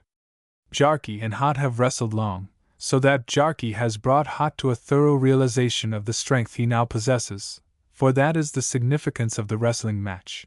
And what better assurance could Hot have that he is now very strong than that he is not put to shame in wrestling with Bjarki, who has overawed the king's warriors and slain the terrible dragon. Finally, the dragon is propped up and the two retire. The morning comes and the monster is in view, but some of the terror that its expected arrival in the darkness had inspired has disappeared when it is seen in broad daylight. An effort ought really to be made to destroy it, but the king will not command anyone to take the risk involved in attacking it. He calls for a volunteer, and the fact that no one volunteers shows what the men think of it. Bjarki sees an opportunity to continue what he has begun in the night, by having Hot do what will win him the reputation and place among the king's men to which, owing to the change that he has undergone, he is now entitled, and he calls on Hot to show his strength and courage by attacking the beast. Hot knows that the monster is dead, but this is not the reason why he accedes to Bjarki's request. He realizes now that Bjarki's friendship is beyond question and that everything that Bjarki has done with regard to him, and asked him to do, has been for the best, and though he feels that he is called upon to engage in a strange proceeding, loyalty to his friend, who probably is equal to this occasion, as he has been to every other, impels him to do as requested and assist in playing the game to the end. So he says to the king, "Give me your sword Gullen Hjalti, which you are bearing, and I will kill the beast or die in the attempt." Whether Hot has a sword of his own the saga does not tell, and it is quite immaterial. That such a coward as Hot has been has no business carrying a sword, would be sufficient justification for his being without one. But whether he has a weapon or no, if he is going to attack the monster, he ought to be armed with the best sword available. And whose would that be but the king's sword? If the king expects anyone to run the risk of attacking the beast, he ought to be willing to do what he can to assure success in the undertaking. He feels the force of the argument implied in Hot's request, and hands him his sword, but he says, "This sword can only be borne by a man who is both brave and daring." Hot answers, "You shall be convinced that I am such a man." He then goes up to the beast and knocks it over. But a beast that has shown itself to be so terrible on former occasions cannot be alive, and yet stand stock still and allow itself to be killed and tumbled over in this manner. It must have been killed before, and now the king strongly suspects that the reason why Bjarki has urged Hot to attack it was that Bjarki, having killed the monster himself, knew that it was dead, and when he is charged with the deed he does not deny it. Thus Bjarki gets the credit for his achievement. It is true, as Mullenhoff, 77, Ten Brink, 78, and Ulrich, 79, have said, that the main object of the whole story of Bjarki and the dragon is to motivate Hot's newly acquired courage. Bjarki compels Hot to go with him when the dragon is to be attacked. He compels him to eat and drink what will give him strength and courage. He props up the dead dragon in order that, as the sequel shows, Hot may gain the reputation of being what he now really is, a brave man. And while, of the two achievements with which Bjarki is credited, the killing of the dragon is passed over lightly, his having made a brave man of Hot is strongly emphasized. But there can be no doubt that the saga man planned that Bjarki should get credit for killing the dragon, for Bjarki does get such credit, and it must be presumed that, what the author permits to occur, he planned should occur. It is also natural that more emphasis is laid on his having made a hero of Hot than on his having slain the monster. Now that the beast is dead, the killing of it proved not to be an impossible feat, and Bjarki has shown before that he possesses the qualities necessary for such a deed.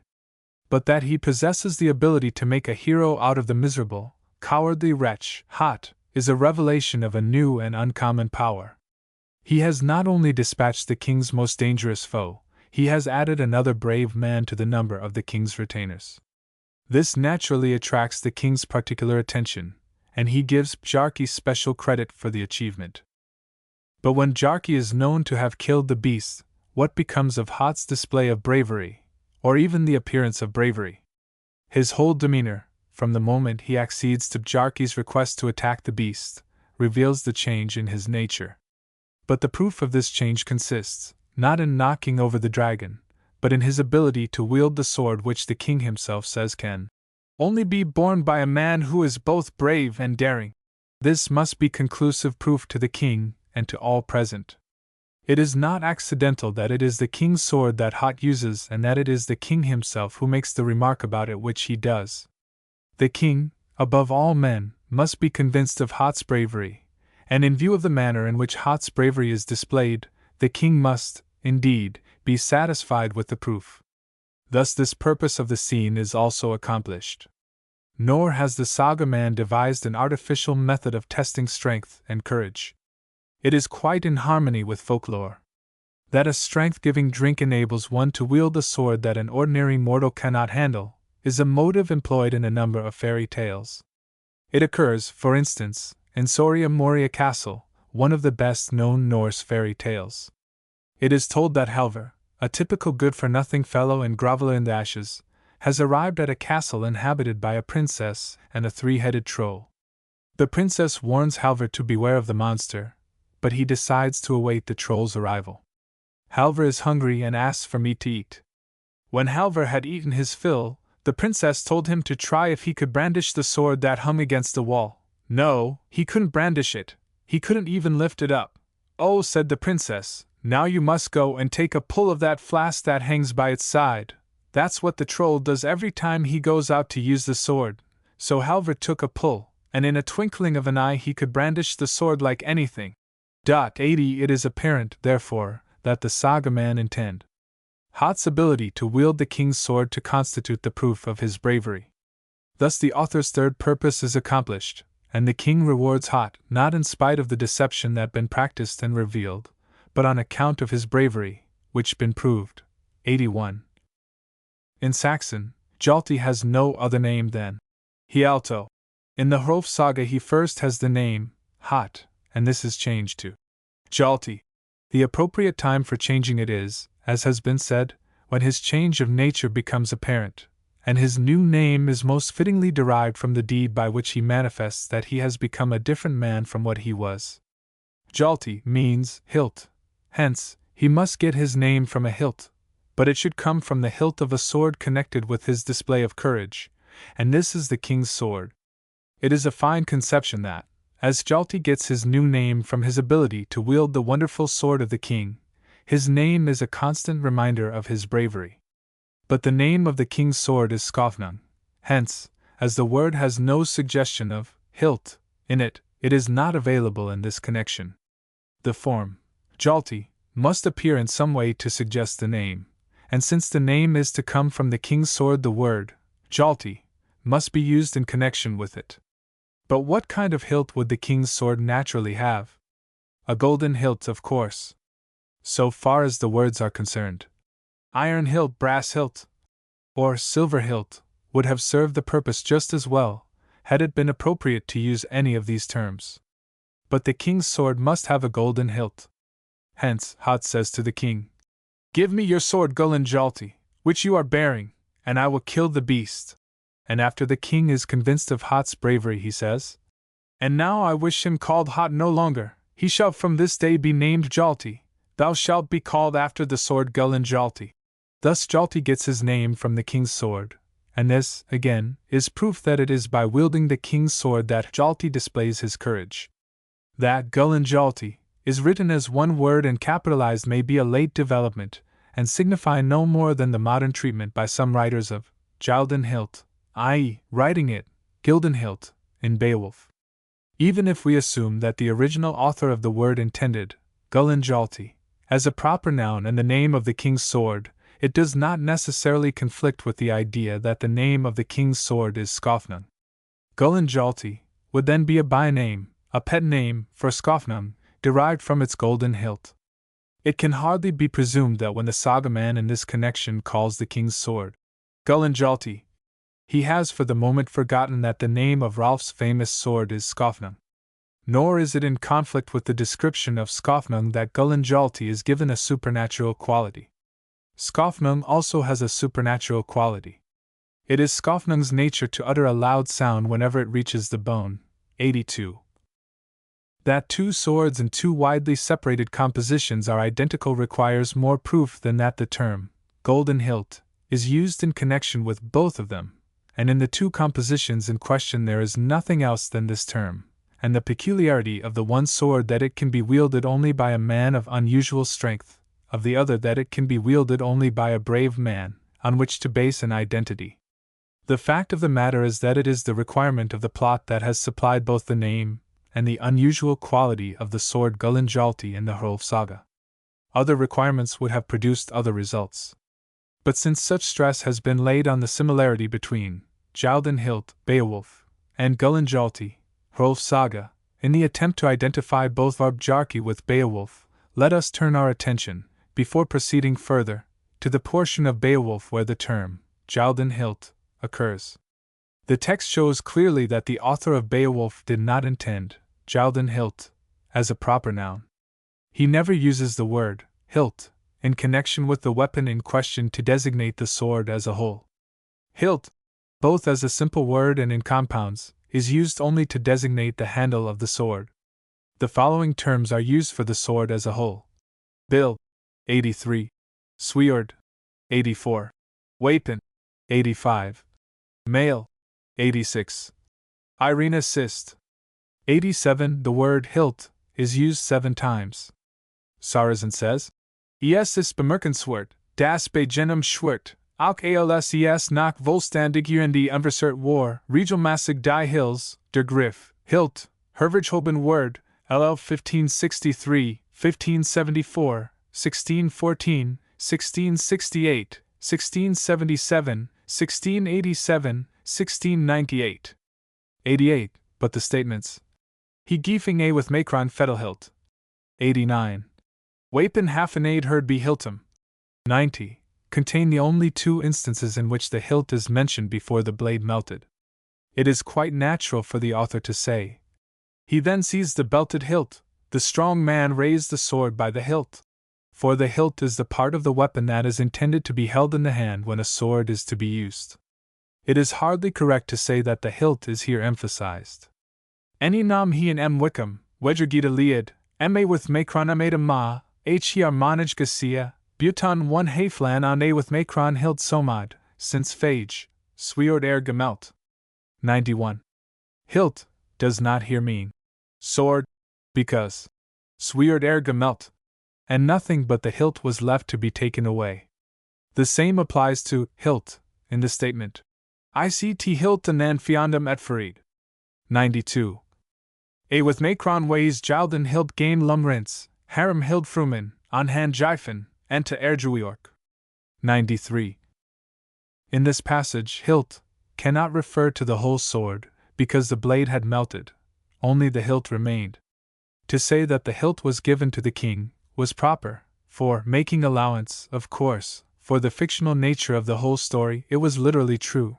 But to say that Gildenhilt, the sword, was given to the king, would not be proper, because the principal part of the sword had disappeared. The word Jaldan is used in this passage apparently for two reasons. One, that the hilt is of gold renders it more appropriate as a gift to the king. 2. Jaldan alliterates with game lum. The hilt was remarkable for other qualities than that it was of gold. Robe remelod, hyltc wode, yield a laif, on m ways or right in fyrng wins, cyan flawed off slow, gyfen g attend, giganta cyn, frecken gefferden, t ways fremdod ishen dreit, him s endileen or waiters wy lum walled and sealed. Swa ways on m senum siren golds or runstaffas right gemmerkod, jesseted on giesed, wem t swiord gewert, Irina sist, erist where, Rioen hilt on wyrmfa. 94. Hylt 95 cannot mean the whole sword, since Hrothgar could look at only what was left of the sword. That was the Jaldan hilt, which he held in his hand, and the expression Hylt wode leaves no doubt that Jaldan hilt is not a designation of the whole sword. Rioen hilt 96 also obviously refers only to the hilt. In no instance, therefore, in this connection, does the author of Beowulf use hilt to designate the whole sword. Consequently, to write Jaldan hilt as one word and capitalize it is both arbitrary and illogical. There is, in fact, nothing in the poem to indicate that the sword had a name. Furthermore, the author refers to other swords that were distinguished by being ornamented with gold. When Beowulf left the land of the Danes, it is said, Hiem batwerd bund en gold sword geselda. 97. And when Beowulf returned to the land of the Geats and presented to Hygelac and Hygd the gifts he had received from Hrothgar. Het a with macron eola leo in gefetion, heorof signing, Hurles leif gold gigerid, nace mid gita may with macron sink mum selra on swords had, he on Beowulf's bermalegda. 98. It is not said that either of these swords had a golden hilt, but it is plain that it was not unusual to represent a sword that possessed excellent qualities as being ornamented with gold, and the hilt is the part of the sword that naturally lends itself to ornamentation. Other examples of richly ornamented swords are King Arthur's sword, Excalibur, whose pommel and haft were all of precious stones, Wink with the Frown 99, Roland's sword, Durendal, which had a golden hilt, Wink with the Frown 100, and the sword of Froki II, which also had a golden hilt, 101. The fact, therefore, that, both in regard to the giant sword in Beowulf and King Hrólf's sword in the saga, the hilt is said to be golden proves nothing as to the identity of these two swords. And when both in the term Jaldan hilt and in the word Gullinjalti, the hilt of the sword is made prominent, it is due, in the one instance, to the fact that nothing but the hilt remains, in the other, to the fact that the word Jalti is just the word that the author must have in order to explain the origin of Jalti's name. A little more ought to be said about the propping up of the dragon. That it served an excellent purpose is evident. It provided the occasion for Jalti's asking for the king's sword, in the use of which he displayed his courage and from which he received his new name. Furthermore, Bjarki's interest in having Hot attack the beast and display his courage indicated that he knew that the beast was dead and that he had a special interest in having Hot recognized as a brave man. This, again, indicated that Bjarki had himself killed the beast and been the cause of the change in Hot's nature, for both of which he receives due credit. But it may be asked, when Bjarki propped the dead beast up, how could he know that events would take the turn they did? He could not know it. He relied on his resourcefulness to handle the situation, a resourcefulness on which he had drawn with success before. He was on hand in the morning to take note of developments, and we can imagine several possibilities that he might have had in mind. Had the king proposed that no risk should be taken with the beast, Bjarki could have requested and secured permission to attack it, taking Hot with him. Had the king himself proposed to attack the beast, or had he proposed that his warriors should attack it in a body, Bjarki could have said, "No, the king must not expose himself," or, "The king must not expose so many of his men at once, let me go," to which the king could have assented, whereupon Bjarki could have taken Hot with him and let Hot, at the last, proceed against the beast alone and knock it over. One can imagine other possibilities, which it is not necessary to enumerate here. To be sure, none of them would be so fortunate as the one represented as having occurred, but they would have enabled Hot to gain the reputation of being a brave man, and that is all Bjarki contemplated. That all turned out more fortunately than Bjarki had foreseen or even intended, enhances the interest of the story and illustrates the skill of the narrator, who chose to represent, as he had a right to do, that particular possibility as having actually occurred that produced the most satisfactory results. That Bjarki had no thought of credit for himself redounds, in the estimation of the reader, all the more to his credit, and it is a fitting reward that he gets full credit for all that he has done. It seems, then, that Bjarki intended to deceive the king. He undoubtedly did, but the deception was not intended to mislead the king. Hot was brave and strong, and Bjarki knew it, and even if Hot's strength and bravery should gain recognition through the employment of a ruse that involved no real test, no harm would be done. The author, however, planned that all should turn out otherwise. The reader will also remember the deception practiced by the shepherd boy in the story from John Arneson's collection, 102, the boy, who is there the hero of the story, as is Bjarki in the Hrólfs Saga, is represented as deceiving his master, but likewise without doing him appreciable harm, and furthermore without raising reflections on the part of the author as to the rectitude of his conduct. Panzer says that Hot's explanation that the repeated breaking in of the monster is due to the fact that the king's best men do not return home at that time of the year is a strange explanation. 103. But in regard to Hot's statement, a distinction must be made between fact and opinion. It is a fact, as the saga immediately afterwards shows, that the king's berserks are not at home, but it is only Hot's opinion that, if they were at home, they would be able to put an end to the depredations of the monster. It was quite natural, however, that he should think so, for to such an abject coward as he was, it must have seemed that nothing could resist such warriors as these berserks were. That they were not at home was due to the fact that they were on one of their regular expeditions. But why they had not been retained at home to cope with the dragon is not explained. The first time it appeared, it came entirely unexpected. The next year there may have been a question as to whether it would appear or not. The third year it was definitely expected. It seems, therefore, that preparations would have been made to resist it, and when the berserks are not retained at home to cope with the monster, it is due to the exigencies of the story. The berserks might have been retained at home to cope unsuccessfully with the monster, or avoid coping with it at all as the king's other men did, and thus place Bjarki's feat of slaying it in the strongest relief. But by letting the berserks be absent at Christmas and return later, the author accomplished more than this. Bjarki slew the monster, which, in any treatment of the story, he must be represented as doing. He seized one of the berserks, who demanded that Bjarki recognize him as his superior as a warrior, and threw him down with great violence.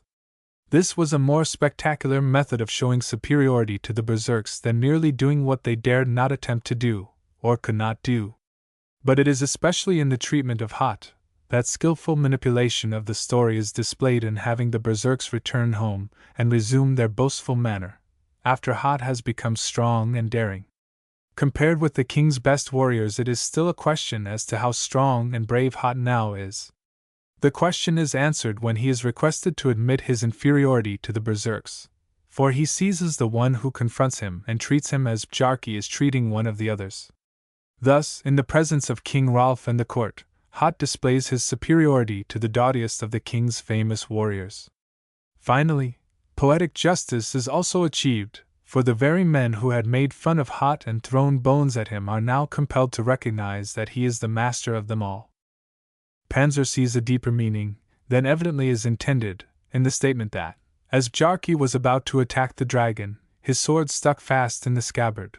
104. There is no reason, however, for regarding it as anything more than a melodramatic incident characteristic of medieval romances. It reminds one of the following statement by Wilbur L. Cross, which, with the omission of the reference to giants and Merlin, characterizes the Hrólfs Saga quite accurately, and shows how it harmonizes with the spirit of medieval literature of its kind. It is true that they, i.e., the Arthurian romances, sought to interest, and did interest, by a free employment of the marvelous, fierce encounters of knights, fights with giants and dragons, swords that would not out of their scabbards, and the enchantments of Merlin. 105.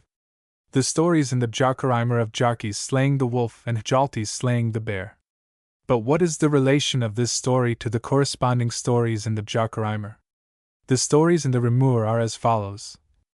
Flester Mahedi Helver, Henvar Eki I Mali Snelver, Ein Dag Foru Utaf Hall, Svo Eki Visi Hiranal. Hjalti Taylor Felmton Fair, Forum V Eki Skogi Nair, Her Su Weil Gr Sem Etr Up Men, Akerdrep Hun Ba Sen.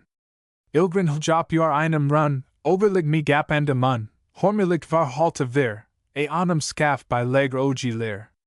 Odeb Bjarki A Henny Jinger, Ekid Velr Hen Va Langer, Hager Svoi Henry Stad, Hljop Ur Henny Furlig Biel. Jasta Hjalti Kosti Tvo, Kappen Vartalai Seo, Drek Nu Biel Ea Drep for example Igher, Digren Lismer Ngir. Ansar Hjalti Af Ernamem, Eki Ori for example A Dreka Biel, Nider Flesti F Nagraskal, Nuer Eki A Betra Val. Hjalti Jor Sem Var Bear, A Blifra for example Han Lagis Near, Drecker San Driki RJ with acute, Duga Mun Anam Vien A Raja. Higranox and Miklas Matter. Minsvar anam I lit lidratra, Ramjog Sturk og Ramersem Troll, Rifnu af anam Klenal. Svo hen oren har I hug, hen hurst eki jarna flug, Bertur nu blaenafen, Vari var hen a hreist I jaffen. 4. 58-66. Hen hef fenji hardest njalt af rum me, Fek hen huggen og afli alt af ilgjar bli. I grinder vandis grabjorn ein I garen hlyer. Var sa marga vargren bain og vas sveir. Jarkad Kent, a gerahunda hafi harm drepna, ekier anam alvel hent vida kepna. Hrólfur bewijst og her hans alle huna styrai, sa skal mestrai mini haller meatir dirai. Beljandi hljop jornen frem ur boli kruku, vafar sinum vandaram, svo vira hruku. Hjalti ser og horfre with acute a, or half an aroma. Hafi hen eki I honda me with the cute Nima Nafanatoma. Hrólfur flage I a halta a with the cute I'm Hilder Vendi, Cap and Modi Krumma bra og klti hendi. Legi hen sen jornen brad vi bogen hagra, Bessie fell I brar attog bar sig legra. Van hen a tilfrga fysdog flyra sar, Hans var London longum bewijsti I like grar. Hermi fek hen halta nafn hins jardapra. Jarki var agi betri en jafn v bitai skra. V 4-13. 106. These stories seem, indeed, at first sight more rational than the story in the saga, and have features more in harmony with the account in Saxo, but this does not prove that they are earlier than the version in the saga.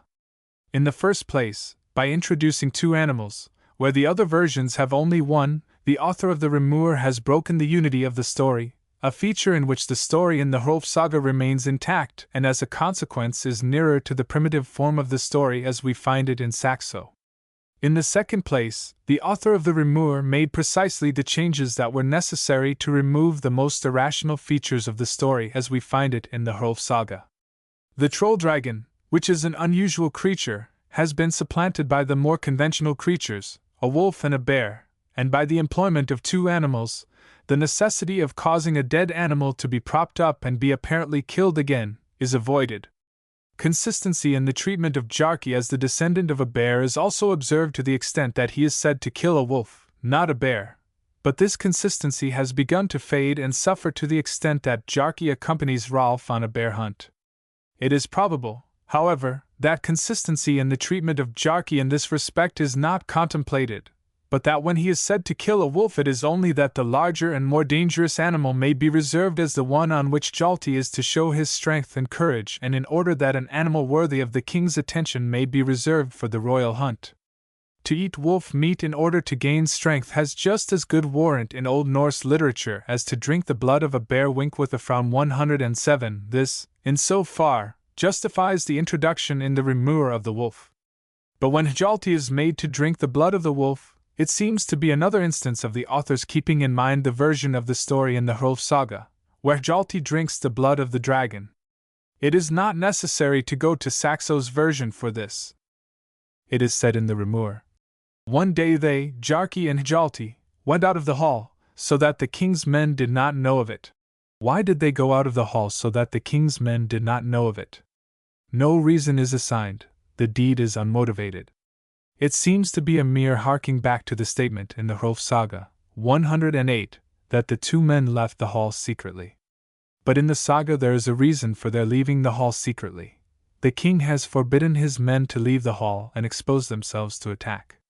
That, in the Rimur, the men are said to leave the hall in the daytime, instead of at night, is a consequence of the substitution of the wolf for the troll dragon. A wolf is usually hunted in the daytime. It might be surmised that their going out secretly is in imitation of the story as Saxo knew it. But this is not the case. Saxo does not say that Bjarki and Hjalti went out secretly. 109. The weakness of this feature of the story in the Rimur has been observed by Panzer, who believes, nevertheless, that the Rimur represent an earlier form of the story than the one in the saga. He says, Zweifel macht die man nur, obi das Motiv de heimlichen Aussags der beiden nicht in den Rimur falschlich in den ersten Kampf gesetzt ist, wie es ganz unbegründet steht in den zweiten, wie es alien motiviert erscheint. 110. But this is not the correct explanation. The author of the Rimur, for some reason, such as a wish to rationalize the story, but which, however, we can only surmise, decided to make radical changes in it. In the first instance he substitutes a wolf for the dragon, but otherwise, considering the material he is going to use in the story of the fight with the bear, retains as much as he can of the story as it is in the saga. Thus the idea of Bjarki's and Hjalti's going out secretly is retained, but without motivation, and if we did not have the story in the saga for comparison, perhaps this deficiency would not have been noticed. Even as it is, Panzer is the only one who has called attention to it. Referring to the story as Saxo has it, Mullenhoff, 111, Ten Brink, 112, Ulrich, 113, and Deutschbien, 114, speak of Bjarki's going on a hunt. This is hardly correct and requires a little attention, for, if, in Saxo's version, Bjarki went on a hunt, the account given by Saxo is nearer to the first story in the Rimur than if he did not. But Saxo does not say that Bjarki went on a hunt. He says, Talibus oprum meritus exultanti num de se silvestris fera uictorium prebit. Versum quip eximi magnitudinis obium sibi inter demeta factum iaculo confecit, comitemp semialtanem, quo euribus mariuaderet, applicato ori gestum bellu crurum horier iasit. Creditum nabque erat, hoc potionis genere corporii roboris incrementa praesteri. 115. The circumstances immediately preceding the slaying of the bear were such, that it is highly improbable that, at that particular time, he would go on a hunt. It will be remembered that there was to be a wedding in the royal residence, that Agner was to marry the king's sister, that Agner took offense at Bjarki's manner of defending Hjalti, whereupon a fight ensued and Bjarki killed Agner and his warriors. But if Bjarki did not go on a hunt for the bear, how did he come to meet it, and in a thicket at that?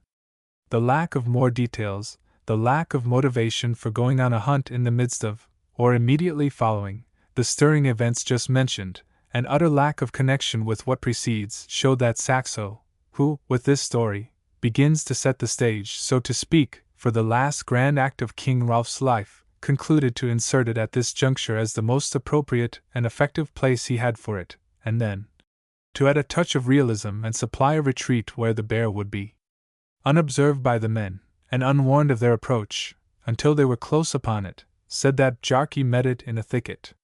The idea of supplying a motive and observing such consistency as we find in connection with the corresponding story in the Hrólfs Saga never occurred to him. The author of the Rimur may have known of the version of the story familiar to Saxo, though it is not probable.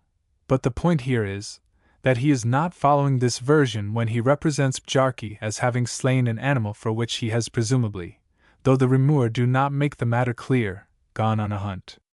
The author was under no more obligation than Saxo was, to say that Bjarki and Hjalti went out secretly, and the idea is not contained in Saxo's account.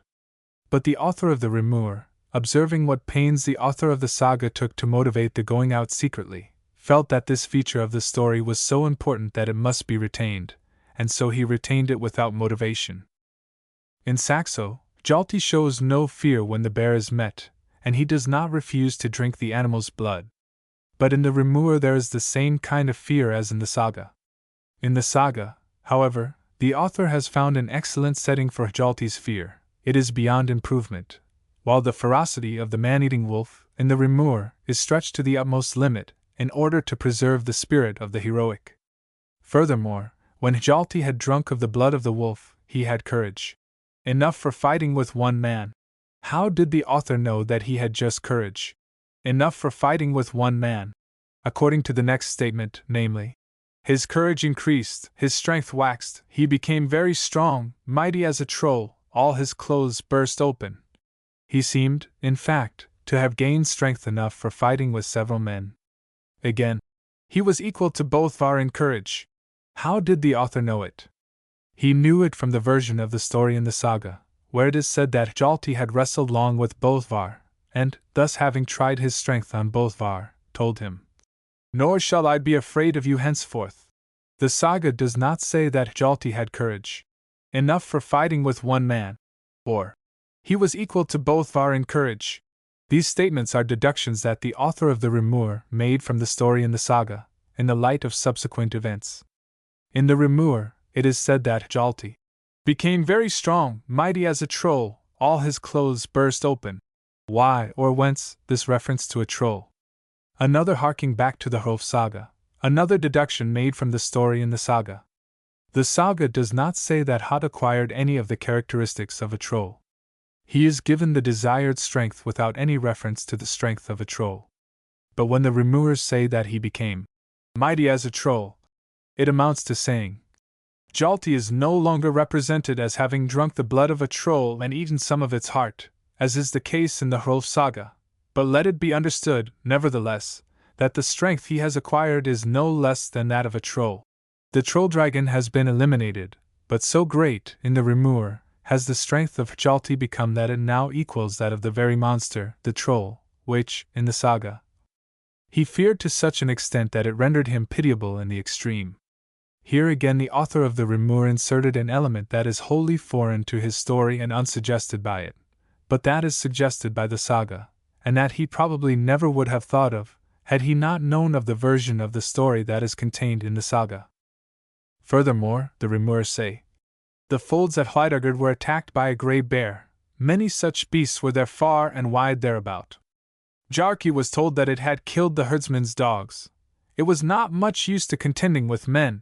This is still another harking back to the Hrólfs Saga, and confirms what has been said on pages 29 ff, that the monster in the saga is a cattle-attacking monster, not a hall-attacking monster.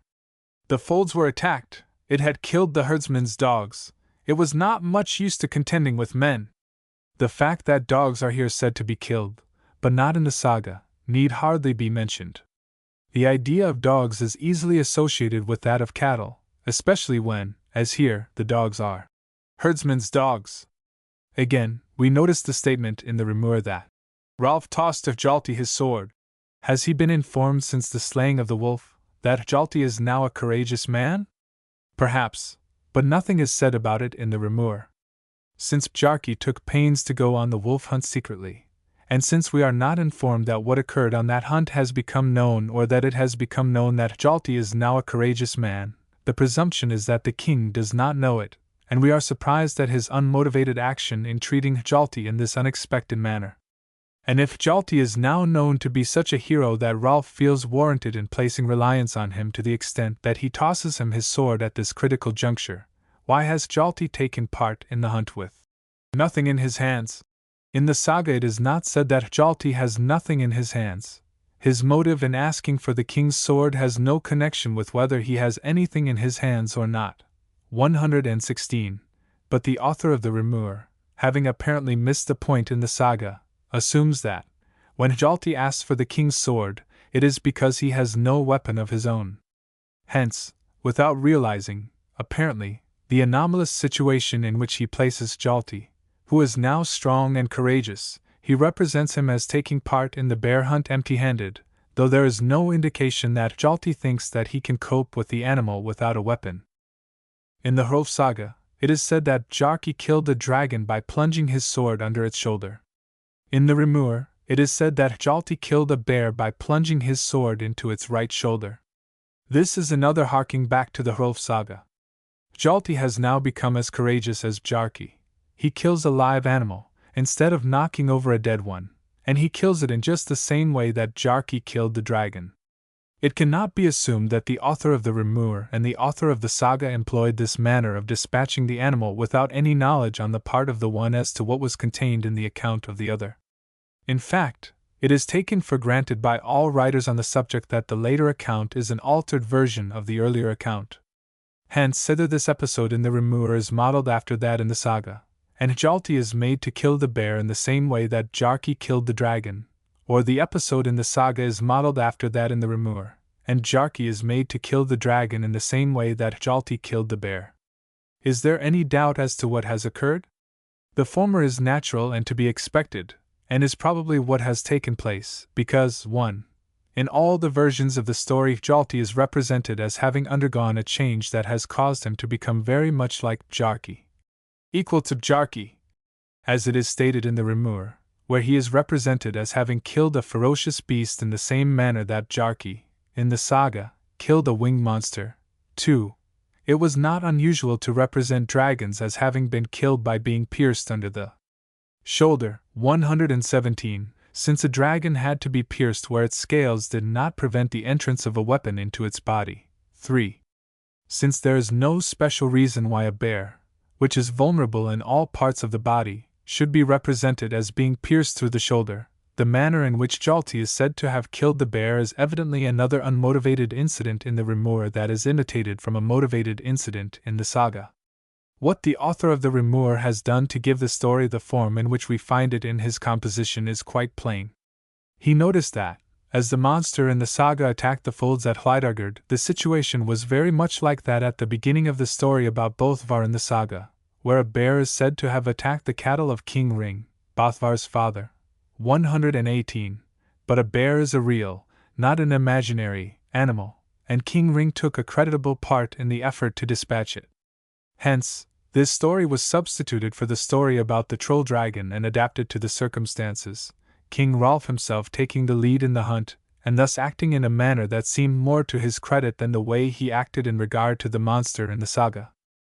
This story, namely that the man whose cattle have been killed by a bear goes with his men and hunts it down and kills it, is the same that we have in connection with the early life both of Ulf and of Bjarki, where the bear is represented as being the great-grandfather of the former, but the father of the latter. The bear ancestor feature was not applicable in the connection in which the story is used in the Rimur, hence, it was omitted. Now, did this story spring up spontaneously and independently in all these three instances? No, Bjarki and Ulf got their reputed ancestry from the Siwid story, and this bear hunt story they got from a common source through contact with each other, or Bjarki got it from Ulf.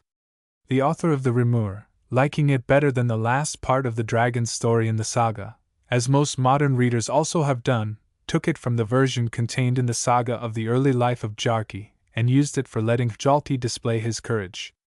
As a result, he modified the story where it applies to the early life of Bjarki. He has 2 sets of 3 sons each, while the saga has only 1 set, and what is still more suspicious, there is a Bolthvar in each set. This is the same kind of separation or repetition as the Rimur later make with regard to the dragon's story, dividing it into a wolf story and a bear story. Again, as Finnur Johnson, summarizing the account in the Rimur of the death of Bjarki's father, says, Bjorn forfalges, flytter udiet skayer og drebister af Jarlands men pa et skib, and sterk affigels fasagin. 119. This divergence was plainly introduced to make the story different from the story that, in substance, was replaced and that was transferred to where Hjalti displays his courage.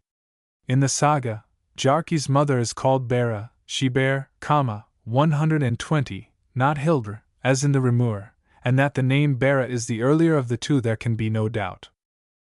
Furthermore, we find in the Rimur another of the characteristic traces that the author left when he tampered with the dragon's story. In the saga, in connection with Bjarki's early life, it is said that when the bear was hunted, it killed all the dogs, but was itself soon after killed by the men. From this the author concluded that it was death on dogs, but could not contend successfully with men. Hence, he says, Bjarki was told that it had killed the herdsman's dogs. Wink with a frown. 121. It was not much use to contending with men. This statement must, therefore, mean, if it means anything, that the bear was not really dangerous to men or, at any rate, not as dangerous as one would naturally suppose. Hjalti must have known this as well as Bjarki, for it was probably he who gave Bjarki the information about the beast, as he did in the corresponding situation in the saga and in the story of the slaying of the wolf. If this was the case, the bravery that Hjalti displays in attacking the animals suffers considerably. The statement reminds us of the situation in the Hrólfs Saga. Just as Hjalti knocked over a dragon that was not dangerous because it was dead, so, in the Rimur, he dispatched a bear that was not particularly dangerous because it was not much use to contending with men. In the former instance, however, the feat was not the real test of his courage. In the latter instance, it was. In the saga, Bjarki knew that the dragon was harmless, because he had killed it, and his knowledge of its harmlessness is vital to the latter part of the dragon's story. In the Rimur, he is informed that the bear is not so dangerous as one would suppose. But his knowledge of this circumstance has no bearing on the story whatever. Everything would have proceeded just as it did if he had been without this information. But in spite of the fact that the bear was not much used to contending with men, the men fled. When it ran from its lair and shook its baleful paws, the author is evidently trying to ride 2 steeds going in different directions. On the one hand, he has in mind the story of the bear with which Bjarki's father was identified and which was killed by the king's men, and the story of the dead propped-up dragon, which was, of course, not dangerous. On the other hand, he wishes to represent Hjalti's feat of killing the bear, which, in the Rimur, the king's men avoided, as, in the saga, they avoided the dragon, as a notable achievement. Finally, Hrólf and all his men took part in the hunt, but, as already stated, when the bear appeared, the men fled. The statement, "the men fled," introduces a feature that is wanting in the account in the Hrólfs Saga of how Bjarki's father, who had been transformed into a bear by his stepmother, was hunted down and killed. It reminds us of the situation in the saga where King Hrólf and his men avoid the winged monster by remaining indoors when it is expected. In the saga, Bjarki, of course, did not avoid the monster, but whether, in the Rimur, the king fled is uncertain. He was, in any event, near enough to Hjalti to toss Hjalti his sword. Bjarki, however, must have fled, and while that would be strange under any circumstances, it would be particularly strange in the present instance, since he knew that the bear was not much used to contending with men. Considering the dragon's story in the saga and the corresponding stories in the Rimur, it is apparent that there is no comparison between them as regards skill in composition, and that, while the stories in the Rimur throw no light on the story in the saga, the full significance of the Rimur stories appears only when they are read in the light of the story in the saga. Therefore, when Finnur Johnson says, Sporger 6 om, vad der o prindeligst, der I og for signept vivel om, ad remern her har afetdyr jort to, olvenden og grabjornen, sa at sigin pa det punkt my antiages that have better beveret det ect. He is undoubtedly right, but when he continues, Det bestyrks kraftig ved, at det holland gemsogen higher and tet endet et and endret og athbliget mind om grendelide javelf. 122, he is, as the evidence also shows, undoubtedly wrong. The fact of the matter is that the account in the Rimur of the killing of the bear, though brief, is so confused and indefinite that it does not bear analysis, and this is further evidence of the fact that the author of the Rimur clumsily reworked material that he found in the Hrólfs Saga version of Bjarki's career, and for the dragon story, which is a good story, substituted two poor ones, namely the wolf story and the bear story. But the troll dragon having been eliminated and the bear story selected as the one to be used in connection with Hjalti's display of his newly acquired bravery, for which purpose it is, indeed, on account of the presence of the king and his court, more appropriate than for giving Hjalti an opportunity to imbibe secretly an animal's blood, another story had to be devised to account for Hjalti's strength and courage. The wolf was the next fiercest animal available that the author could think of. He therefore invented a wolf story and placed it first, and, as the examination of it has shown, 123, a late and very poor invention it was, bearing manifest traces of the influence of the dragon story in the saga. Conclusion. The principal results attained in the foregoing consideration of the dragon story in the Hrólfs Saga and the corresponding stories in the Bjarkarímur may be stated briefly as follows. 1. The story in Saxo is the earliest story we have of the slaying of an animal by Bjarki in order that Hjalti may drink its blood and acquire strength and courage. 2. Bjarki having acquired a reputed bear ancestry from the fictitious story about Sigurd, the saga consistently takes this into account and substitutes a dragon, also acquired from the story about Sigurd, for the bear, which, in Saxo's version, is the kind of animal that Bjarki slays. 3. To motivate Bjarki's going forth secretly to slay the monster at night, a well-defined type of Christmas troll story is employed, and the dragon is given the nature of a troll that comes on Christmas Eve and attacks the cattle of the king, who, on account of the terrible nature of the monster, commands his men to stay in the house the night it is expected. 4. That Bjarki may be given credit A. for slaying the monster, and B. for making a brave man of the coward Hot, and that C. Hot's change of nature may become apparent, and D. a suitable opportunity and plausible reason may be devised for changing his name to Hjalti, the dead dragon is propped up, and, in connection with the discovery of the ruse, the story is manipulated so that the saga man realizes his fourfold purpose. 5. It is highly improbable that the sword name, Gullen Hjalti, in the saga is connected with the words, Gjalden Hilt, in Beowulf. The use of the word, Gullen Hjalti, in the saga is not arbitrary or artificial, but a logical result of the situation, and, as the discussion of the matter has shown, the attempt to identify Gullen Hjalti with the giant sword in Beowulf is based on a mere superficial similarity, in which a substantial foundation is altogether lacking. 6. The Bjarkarímur are a later composition than the Hrólfs Saga. 124. The author of the Rimur has discarded the story of the troll dragon, has substituted for it the story of the bear hunt connected with the account of Bjarki's early life, has invented a new story about Bjarki's early life, and has invented the story about the wolf hunt to give an opportunity for the introduction of the blood-drinking episode. In the stories of the wolf hunt and the bear hunt, the Rimur contains several unmotivated statements that are plainly based on the story as we have it in the saga, and on the whole, the two stories in the Rimur represent such decidedly poor workmanship in the art of narration that recourse must be had to the story in the saga for a realization of the significance of some of the incidents contained in the Rimur. The Rimur must therefore be left entirely out of account in any attempt to identify Bjarki with Beowulf, or in attempting to connect Bjarki's deeds with those of other heroes, as, for instance, that of Hereward in Gesta Herwardi. 125. In regard to some particulars, these conclusions differ from the conclusions at which others have arrived, In regard to others, they agree with them. This, however, is a mere matter of chance, for, where some have affirmed and others have denied, it is impossible to avoid agreeing with one party or the other, whatever conclusion an investigation may lead to. Nor should there be any desire to strive for what is new, merely for its own sake. The merit of the foregoing discussion, if it has any, lies in the explanation of the story about Bjarki and the dragon in the Hrólfs Saga and the explanation of the relation between this story and the corresponding stories in the Bjarkarímur. This explanation is new, and the writer believes that he has given sufficient reasons to prove that it is correct. If it is correct, it shows that the stories in the Rimur are less admirable compositions than they are usually held to be. It shows that the dragon story in the saga is a better composition than it is usually taken to be. And finally, it establishes the fact that the dragon story in the Hrólfs Saga has no connection whatever with the Grendel story or the dragon story in Beowulf.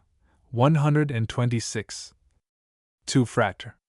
The first appearance of Hrothgar, in literature is in Widsith and Beowulf, where we become acquainted with him as the famous king of the Danes. Helga, appears first in Beowulf, where he is scarcely more than mentioned. Hrólfr and Helgi belong to the most famous group of ancient kings in Denmark and appear repeatedly in old Scandinavian literature. The account of them in the Frater, which introduces the Hrólfs Saga, is, briefly summarized, as follows. Halfdan and Froti were brothers, the sons of a king, and each was the ruler of a kingdom. Halfdan had 2 sons, Hrólfr and Helgi, and a daughter, Signy, the oldest of the 3 children, who was married to Earl Savel while her brothers were still young. The boy's foster father was Regan. Near Halfdan's capital was a wooded island, on which lived an old man, Weifel, a friend of Halfdan. Weifel had 2 dogs, called Hop and Ho, and was skilled in soothsaying. Froti, envying his brother the crown of Denmark, attacked his capital with a large army, reduced it to ashes, and took Halfdan captive and put him to death. Regan took his foster sons, Hrólfr and Helgi, to the island and placed them in the care of Weifel, in order that they might not fall into the hands of Froti. Weifel took them to a cave, earth hut, where they usually stayed at night, but in the daytime they sported in the grove.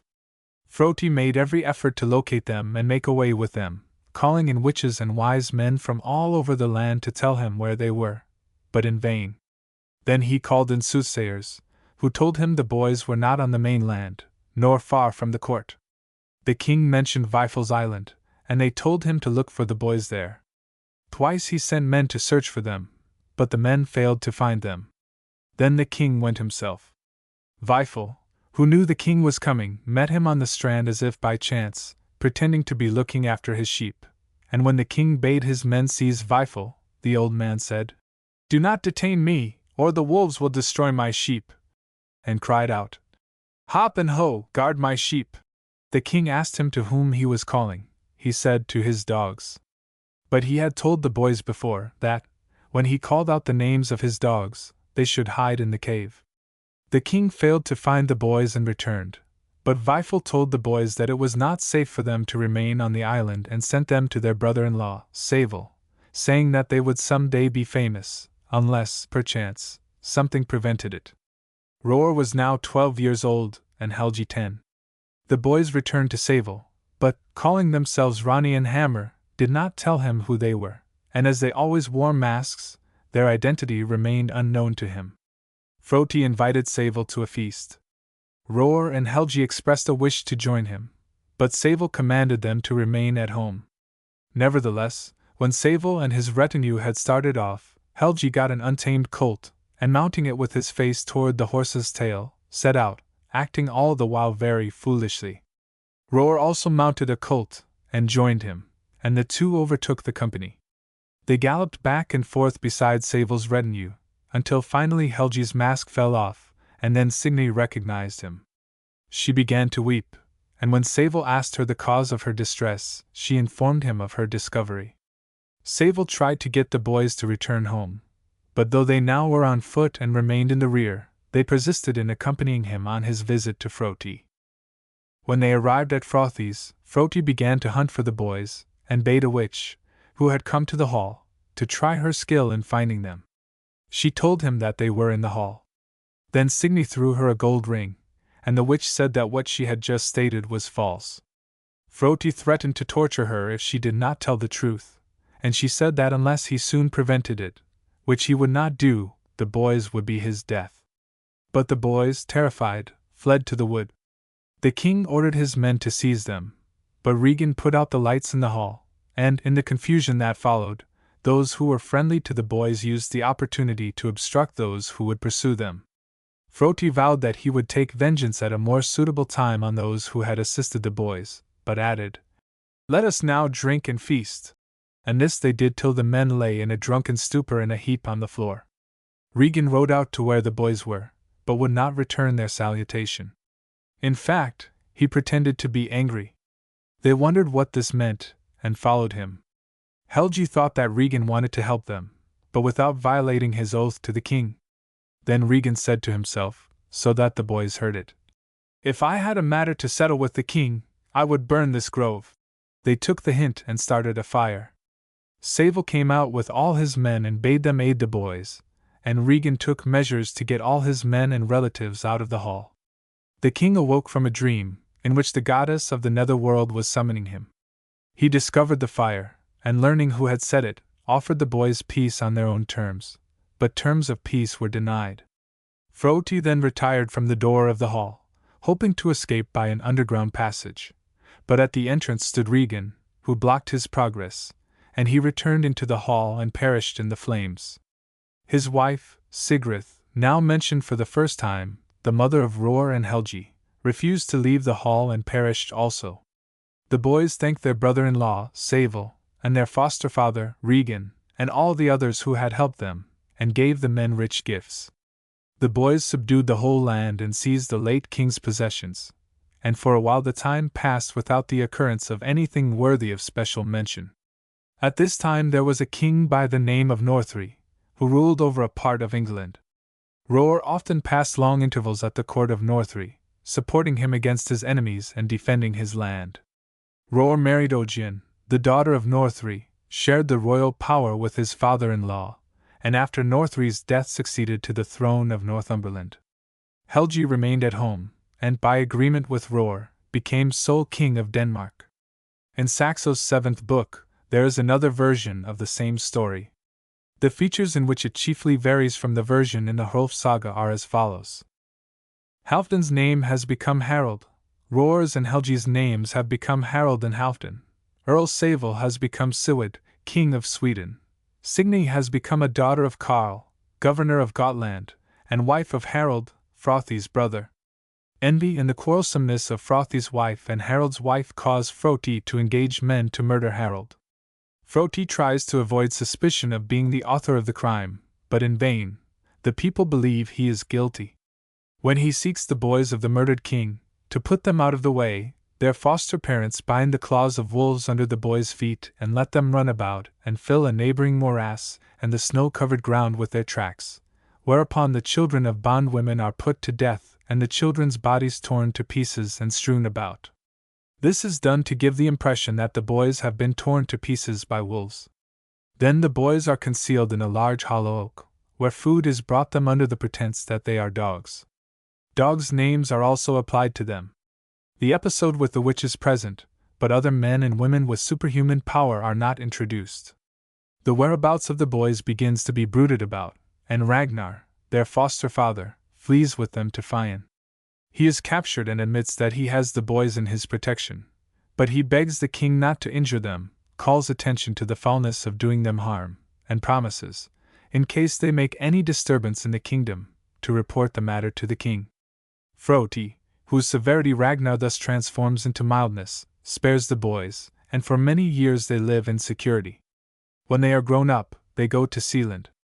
Their friends urge them to avenge their father's death, and this they promise to do.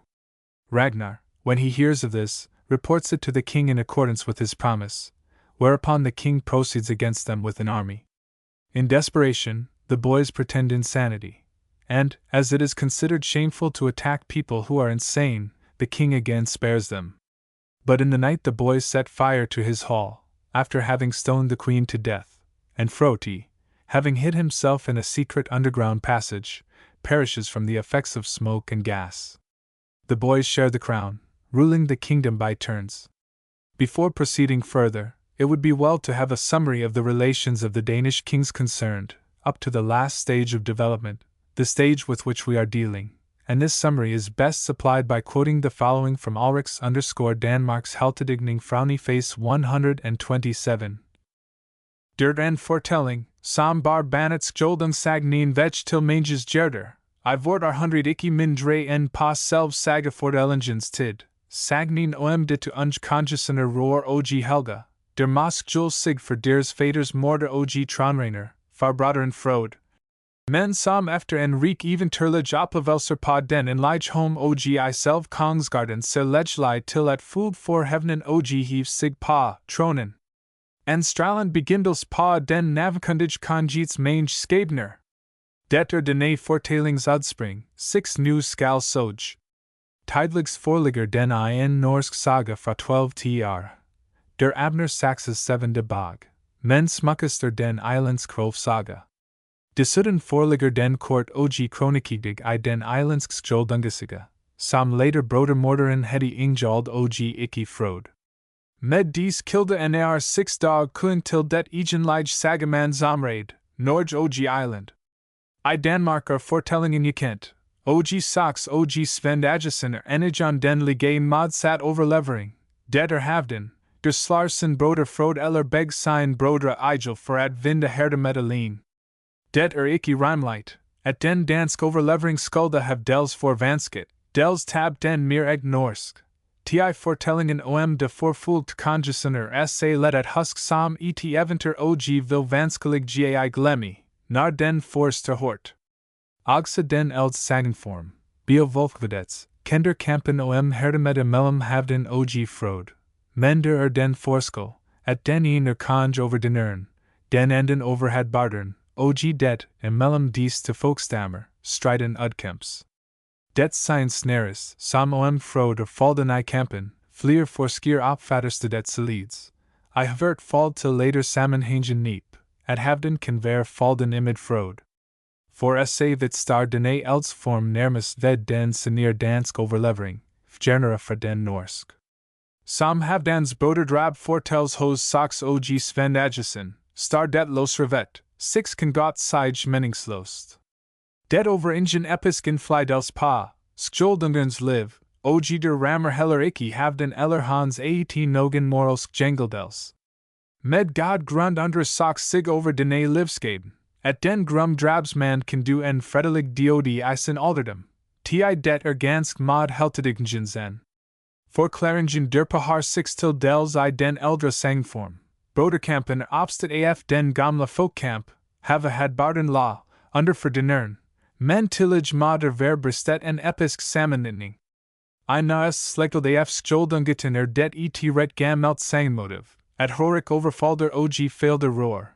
Ban har sikkert været opfattet som frodes son og hevner, ikke blot I norsk men også I gammel dansk overlevering. Den særlig norsk form de bleven til, ved at man vent broderdrabet det en sangendannels af gansk samart som den, der gjorde horik til roars drabsmand. Heltieten kom til at sta skildfri. Det naes trin var at udvikle denne New York situation med havdansenernes fredlost og deres fatterhjem. 6 har en gammel kilde, der visser, at udviklingen virkelig gade ids til trin. Grottesangen slutter med spadaman, at Ursa's son, Rolf, skal havdans drab pa, frode. De kvedet signs de tet af en nordmand I ten dar. Har 6 I alt fire tidsfistet udviklingstrin af sagnet. 1. Danekongen havden kamper med had bardikongen frode og bar formidenlig failed at ham, Beowulf. 2. Skjoldungen havden kamper med sin broder frode on rigid og failder ham, dansk son. 3. Skjoldungen frode driber, sin broder, havden, sonnesenen Rolf hevner det, grottesangen, ten dar, norsk. 4. Skjoldungen frode overfalder sin broder havden og driber ham. Sonnen roar og helga retter livet og hevner siden deres faders diodi, norsk og islandsk saga, 12 13 de, 14 de ar. I folged at Mossagin helgas og roars barndom ver opstat mellem ar 1000, 950, OGAR 1100, Snaris neer ved den Forstid, 128. Lang Victigier en tidspunktet dog arten af dene om den els.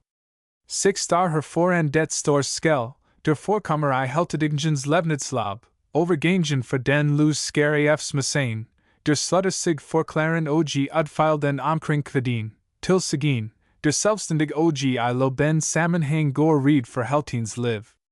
Nitop ved skjoldungsagnin mat dene overgang bliv afgerend. Nar havdans mord var det forspunkt I slechtens history. Kundi man humillig underage sig forklart og alsidig at belies dets folger. Det var selvfolgelight, at frod oxa strupt at ridda havdans til soner af vagen, solids fremkom sagnin om fosterfader og venner, der sogt at skjul dem. For helga og roar mat den enest veg til ders fadrin tron ga genem camp, diraf opstad de sang net on heaven over frod.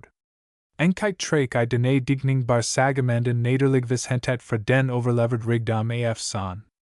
Det allerid forlængst inset, at vasenlige trek skilds lawn for sangnet on ameld, den congessen, de retter sit live ved forgivet vanvid, de hans far broder bar havet sig pa tronen ved mord pa hans fader. The chapter from which the above is taken contains about a page more. Auric says, Sannet om Helga og roer dog som hal noget gansk andet end den specielle amlet type. He refers by way of comparison to the life of Sigurd the Volsung, to the myth of Romulus and Remus, and the corresponding myth of the Greek twins of Thebes, Thessaly, and Arcadia, and concludes thus. Der fremd infidels ved dens fadsel, i.e., the story of Roar's and Helgi's childhood, mod den ver svag og let stregfind. Snurrer ma man opfat sangnet solids, at det emni har en livskraft til stadig at fods på New York, havergang den beltvoxer op efter fatterens drab. Motiveter sa nærligend, sa ubettinget heltegildigt, at des skjoldungsagern voxid frem på folkmund, mat de abnis med dene digning, den var stadig, sa at sige, lige nodvendig for at stempel den store heldskikkels. The story about the Silding kings in its various phases, except the first, in Beowulf, is found in Denmark and in the Old Norse. Among the Danes and Norwegians, including Icelanders, therefore, we must look for an explanation of this last stage of development. But in the north of England were many Danes and Norwegians, and, as has already been pointed out, the story about both Bjarkarímur was known in England and acquired distinct features there. 129. To England, then, we turn for an explanation of the main features of the Roar Helgi story. Furthermore, the story is due to a combination of influences. Evidence of this is the fact that it shows unmistakable influence of the Hamlet story, which, however, does not furnish an explanation of the story as a whole. And the fact that the story about Roar and Helgi was not a native product of England and had no roots in the soil of the country, so to speak, which tended to hold it within bounds, but was an imported story circulating rather loosely, far from the scene of the supposed events related, would make it peculiarly susceptible to extraneous influences adapted to aid in its development. The first influence to which the Roar Helgi story was subjected was plainly the exile return type of story, whose general characteristics are stated by Deutschbien as follows. Das Reich eines Königs, der nur einen Jungen unerwachsenen Sohn hat, wird eines Tages vom Feind überfallen. Der Vater fällt im blutigen Kampfe. Die Rettung des Jungen Thronerben ist mit Schwierigkeiten verbunden, häufig steht dem Jungen Fürstensen in der äußersten not ein getreuer Eckhart zur Seite, ein festhend Figur in unserem Typus. Der Königsen wird in Sicherheit gebracht, in der fremdzunächsten niedriger Stellung, meist unter angenomenem Namen, watch der zu einem tuchtigen Recken Herren, bis zuletzt die Zeit der Heimkehr gekommen ist. Nimmt furchtbar Recken den Morden seines Vaters und gewinnt sein Erbe Zurich, was endlich die ans liestet ihm dabei oder mehrere true Anhänger seines Vaters, die in der Heimat zurückgeblieben sind. Eine Bard Diocese Typus weist einen anderen Eingang auf, statt außer Fein sind es nahe verwandt, Ohim, Stiefvater, Stiefbruder, die den Jungen Prinzen seines Vaters berauben und ihm selbst nachstellen. Dies Form bezeichnen wir MITB, die Hauptform MITA. 130. The Hrólfs story has two young princes, otherwise, it conforms exactly to type B. Froti, Halfdan's brother, Hrólfs Saga version, attacks him with an army and defeats and slays him. The boys are taken by Regan, their foster father, to a neighboring island for safety. This, however, is being sent abroad with a limited application of the term, where they live with a shepherd in a cave, responding, when necessary, to the names of dogs. There they remain until they are 12 and 10 years old respectively, when they return to their sister and brother-in-law, who, together with Regan, render the boys valuable assistance. They take frightful vengeance on their father's slayer by setting fire to his hall and forcing him to perish in the flames. The third stage having been reached in the development of the Hrólfs story, in which the brother who is slain is avenged by one of his descendants, it was easy and natural for it to fall in with the exile return type. The type is not an artificial type, it is founded on human nature. The guileless and weak must yield to the designing and strong. History teems with illustrations of the fact that he wears the crown who can win it and hold it. Where a kingdom is the prize, a man is under a mighty temptation when he sees that he can seize it by brushing aside a weak ruler and a still weaker heir, or, the ruler being out of the way, the young heir only. And it is natural that, the young heir surviving, he should avenge a murdered parent, regain the crown, and not permit the usurper to enjoy the fruits of his crime unmolested.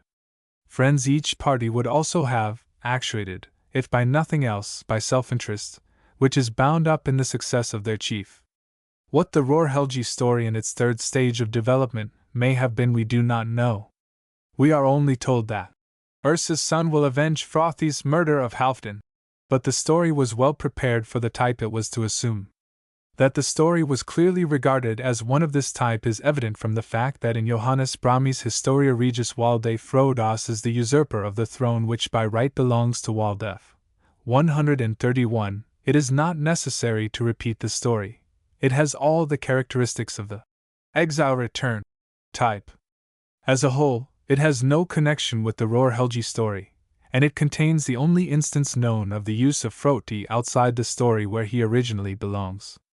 But he is so typically the same person, with the same unlovable characteristics, that he can be none other than the Froti who plays such a conspicuous part in the history of the Silding kings.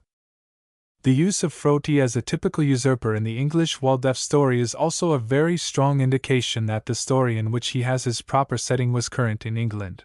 Otherwise, by what channel did he get into the Waldef story? 132. Our next question is, what stories of the exile return type were current in the portions of England in which the Hrólfs story would naturally circulate? We think, of course, immediately of Havelok the Dane. Deutsche Bien has shown that Havelok is founded on historical events that occurred in the first half of the 10th century. 133. The gist of the story is that an heir to the Danish throne is deprived of his heritage, suffers deep humiliation, but finally regains his heritage, and through marriage, the crown of Norfolk in England in addition. The story was of a nature to make a strong appeal to the Scandinavians, especially the Danes, in England. It achieved, in fiction, the ambition which the Danes realized under Sweyn and Canute, when these sovereigns governed both Denmark and England. It was a Danish story. It was developed after 950, which was about the time the third stage in the development of the Hrólfs story had been reached, and it was a creation of the Scandinavians in England, among whom the story circulated. Closely connected with the Havelok story is the Meriadoc story, the first part of which, as Deutsche Bien has shown, 134, and in regard to which J.D. Bruce agrees with him, 135, is based on the Havelok story. These stories Deutsche Bien calls Simmer Skandinavisch Sage, and says, We're sayen, das den Simmern und den Skandinaviern in Englander wesentlich Anteil an der Entwicklung unserer Sage zukommt. 136. It is evident that in the Havelok and Meriadoc stories we have every condition present for contact between them and the Hrólfs story, namely, time, after 950, place, England, people among whom all the stories would circulate, Scandinavians, coming in contact with the Welsh, and in the case of the Havelok and Hrólfs stories, a popular theme dealing with Danish princes who regain a lost kingdom. The theme would be all the more popular as the time when the Havelok story was developed was a period of struggle on the part of the Scandinavians in the British Isles to gain and maintain supremacy. 137. Again, the nature of the Hrólfs story was such that its development depended wholly on invention or on contact with other stories. The first part of the Meriadoc story, with which a comparison will be made, is summarized by J.D. Bruce as follows. In the time of Uther Pendragon, Caradoc ruled over Wales. He had a son and a daughter by his wife, a princess of Ireland, which country he had conquered. As old age approaches, he turns over the government of his kingdom to his brother Griffith and devotes himself to hunting and amusement. Wicked men persuade Griffith to slay his brother and seize the throne. Despite the warning of a dream, Caradoc goes hunting and is slain by hired assassins in the forest. The queen dies of grief, and to turn suspicion from himself, Griffith has the assassins put to death. Before their execution, however, they revealed Griffith's guilt. Caradoc's friends among the nobles wished to get out of Griffith's power their late master's children, who had been committed to the charge of Ivor and Morwen, the royal huntsman and his wife. Griffith determines to kill the children, but touched in a measure by their appeal, does not have them executed on the spot. He has them taken to the forest of Arglud, where they are to be hanged. The executioners, however, feel compassion and tie them by a slender rope, easily broken, so that they may fall to the ground unharmed. Hearing of the children's disappearance, Ivor sets out for the forest, accompanied by his wife and his dog, Dolphin. To frighten the executioners away, he kindles fires in the four quarters of the forest and throws flesh into these fires to attract the wolves. He then hides himself in a tree. The wolves gather and the men, afraid, conceal themselves in the hollow of the tree to which the children had been hanged. Ivor drives away the wolves and then begins to smoke out the men. They promise to give up the children, if he will let them come forth. He consents, but kills them one by one, as they are crawling out. He delivers the children, who have been suspended for half a day, and flies with them and his wife and dog to the Fleventanian forest. Here he takes refuge in a caverned rock called Eagle Rock, because there were built on it the nests of 4 eagles who constantly faced the 4 points of the compass.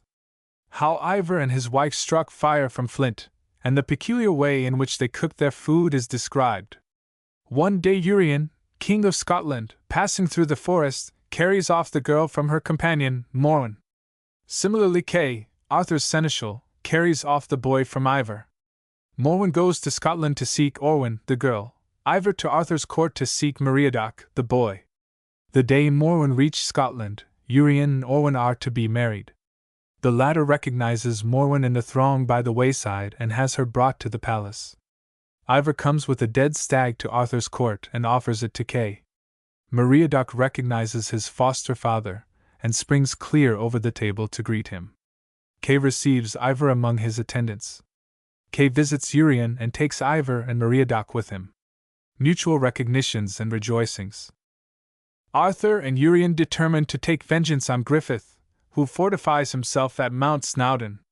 After a long siege he succumbs to famine, surrenders and is executed. Meriadoc succeeds him, but resolves to leave Urien in charge of the kingdom and go forth in search of adventure. 138.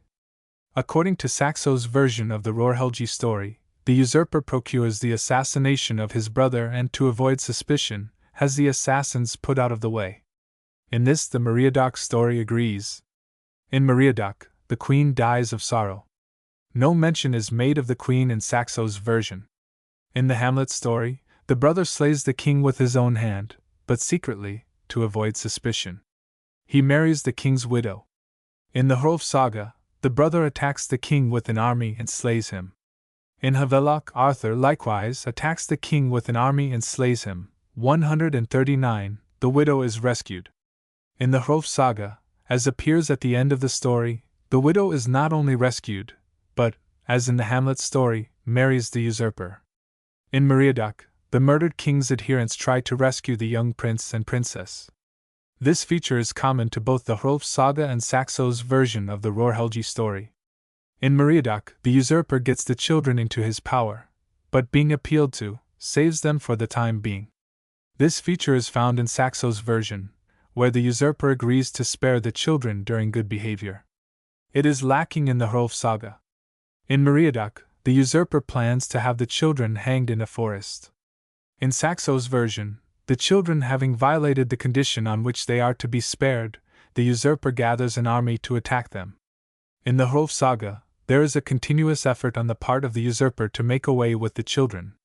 In Havelok, Grim, a fisherman, rescues the prince, who lives as a fisherman's son, under the name of Quarren. In Meriadoc, the royal huntsman, Ivar, rescues the children and they live in a cave in the woods as a huntsman's children. Ivar is accompanied by his wife and his dog, Dolphin. In the Hrólfs Saga, the children live in a cave in the woods as a shepherd's, Vifil's, children, responding, when necessary, to the names of dogs.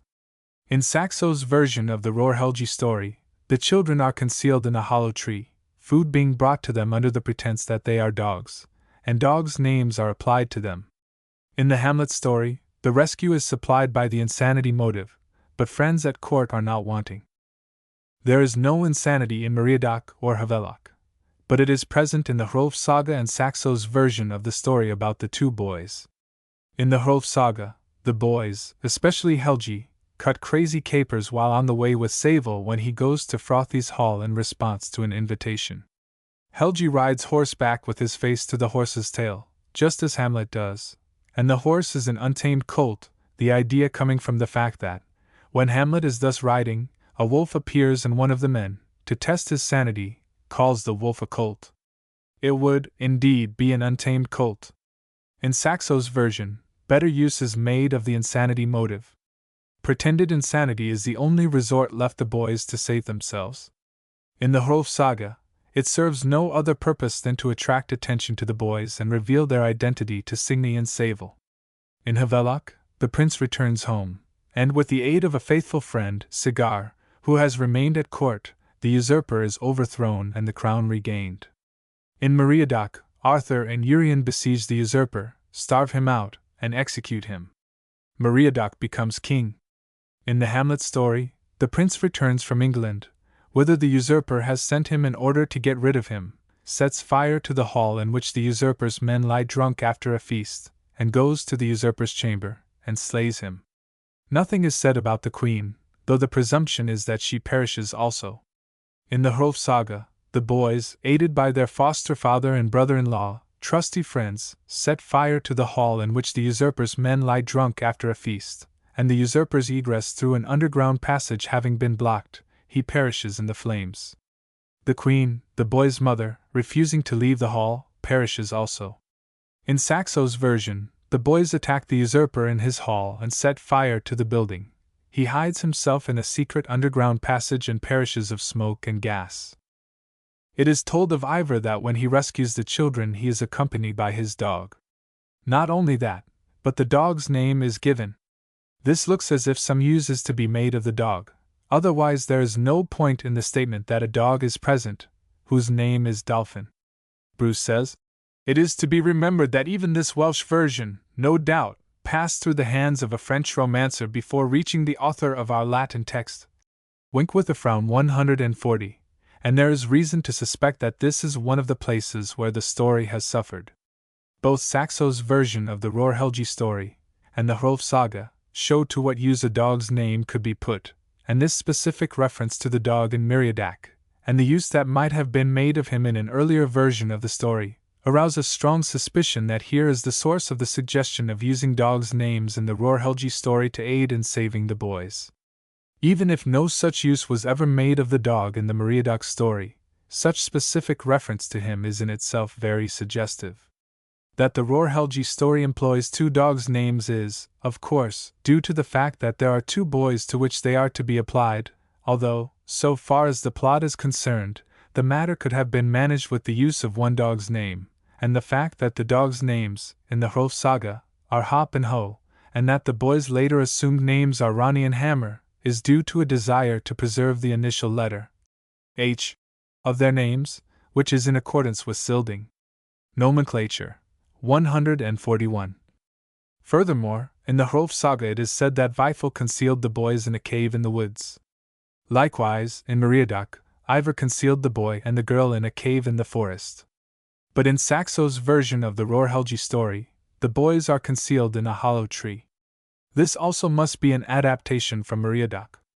The men who were to execute the prince and princess hanged them on the branch of a large oak tree, Quercus, and concealed themselves inside the tree, which was hollow.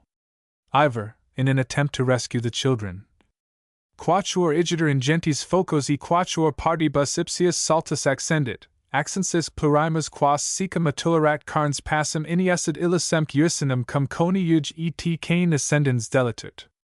Fumo autumn ignium prenemoris latitudinum diffuso, ubi lupi in confinio de jants, quorum inabi ingens habitur copia, odorum perseperant carnium, illo contendere et confluere illico coeperant.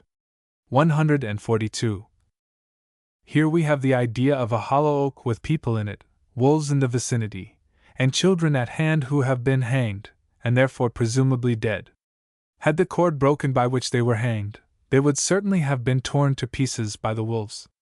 But especially striking is the statement that Ivar's dog is concealed in a tree, and this tree is called ilex, holly oak, the very word used by Saxo to designate the kind of hollow tree that Roar and Helgi, he calls them Harold and Halfdan, as has been stated, are concealed in, under the pretense that they are dogs. Also, pieces of meat are thrown into the fires, and Ivar, as soon as the men in the hollow tree beg for mercy, shoots 4 wolves and Cederi omnes lupi in eos ca ulmera pertulerant irurant eos que membradum de lacerantes discerpserant. 143. Here is again the idea of meat for wolves and the bodies of animals torn asunder. The idea of dismembered bodies of children is indeed absent, but the whole passage in Meriadoc is so suggestive of what we find in Saxo, even to the hiding of a dog, whose name is given in an ilex, that it would be remarkable if there was no connection between Saxo's story and Meriadoc. Again, as has already been stated, Saxo says that Froti perished in an underground passage, of smoke and gas. The men who, in Meriadoc, were to execute the prince and princess concealed themselves in a hollow tree, which had an entrance that was so formed that depressus humoris illum necess erat sub aer. 144, which is suggestive of the stooping that would probably be necessary in entering an underground passage. But what is noteworthy in this connection is that, at the entrance to the tree, Ivar starts a fire. Curious calor fumique upor inclosos pene extinxit. 145. Saxo says that Froti, by dum clausus delatessit, upor et fumos strangulatus inderiat. 146. Here is the idea of concealment again, but particularly noteworthy is the suffocation by upor et fumo, the same words that are used in Meriadoc. In the Hrólfs Saga, the account of the events immediately preceding Frothi's death resembles more the account of the corresponding events in the Hamlet story than does Saxo's account. But in the Hrólfs Saga also, Froti attempts to escape by an underground passage. The use of wolves' claws and the dismembered bodies of children to mislead those who might seek to get possession of the boys is the employment, as Deutsch Bien has observed, of a form of deceit similar to that practiced by Joseph's brethren. 147. In regard to the manner in which the children are saved, it is difficult to correlate the Hrólfs story with the Meriadoc story as definitely and simply as one would wish, but the explanation probably lies in the following idea expressed by Bruce. In conclusion, as to this division there seems to be a certain confusion of motifs in the first part of the Historia Meriadoci with regard to the manner in which the children are saved from execution. 148. The statement, for instance, that the children were suspended for half a day is out of all harmony with the statement that they were to be suspended by slender ropes, easily broken, that would permit them to fall to the ground unharmed. But Bruce's statement quoted above, this Welsh version, no doubt, passed through the hands of a French romancer before reaching the author of our Latin text, would account for the confusion of motifs, and the fact that we have not now that form of the story with which the Hrólfs story came in contact would obscure some of the points of relationship between the two. But the hiding of a dog, whose name is given, in an oak tree of a particular species, ilex, is so definite and unique a point of identification that there is no mistaking it. But even if we had the Meriadoc story in its original form, we should not expect to find it exactly reproduced in the Hrólfs story. Various causes would operate to introduce changes. Such features as mountain rocks with their eagle nests would be modified to bring the topography more into harmony with that of Denmark, so that the caverned rock would naturally become an earth cave. Characteristics of Scandinavian life and history would supplant what was peculiarly Welsh. Thus the shrewd old shepherd, Weifel, naturally takes the place of the royal huntsman, Ivar, and Saxo, quite naturally, gives the story a marked Danish geographical and historical setting, which he does by introducing such names as Fian and Sealand, and by connecting the Danish royal family in the beginning of the story with those of Sweden and Gotland. Allowance must also be made for 2 lines of oral transmission, one going to Iceland, and the other to Norway and thence to Denmark. This would result in the modification of details in the 2 versions, such as details connected with the insanity motive and the concealment of the boys, and the omission, in one version, of the dogs' names supposed to be applied to the boys and the insertion of the names in the other.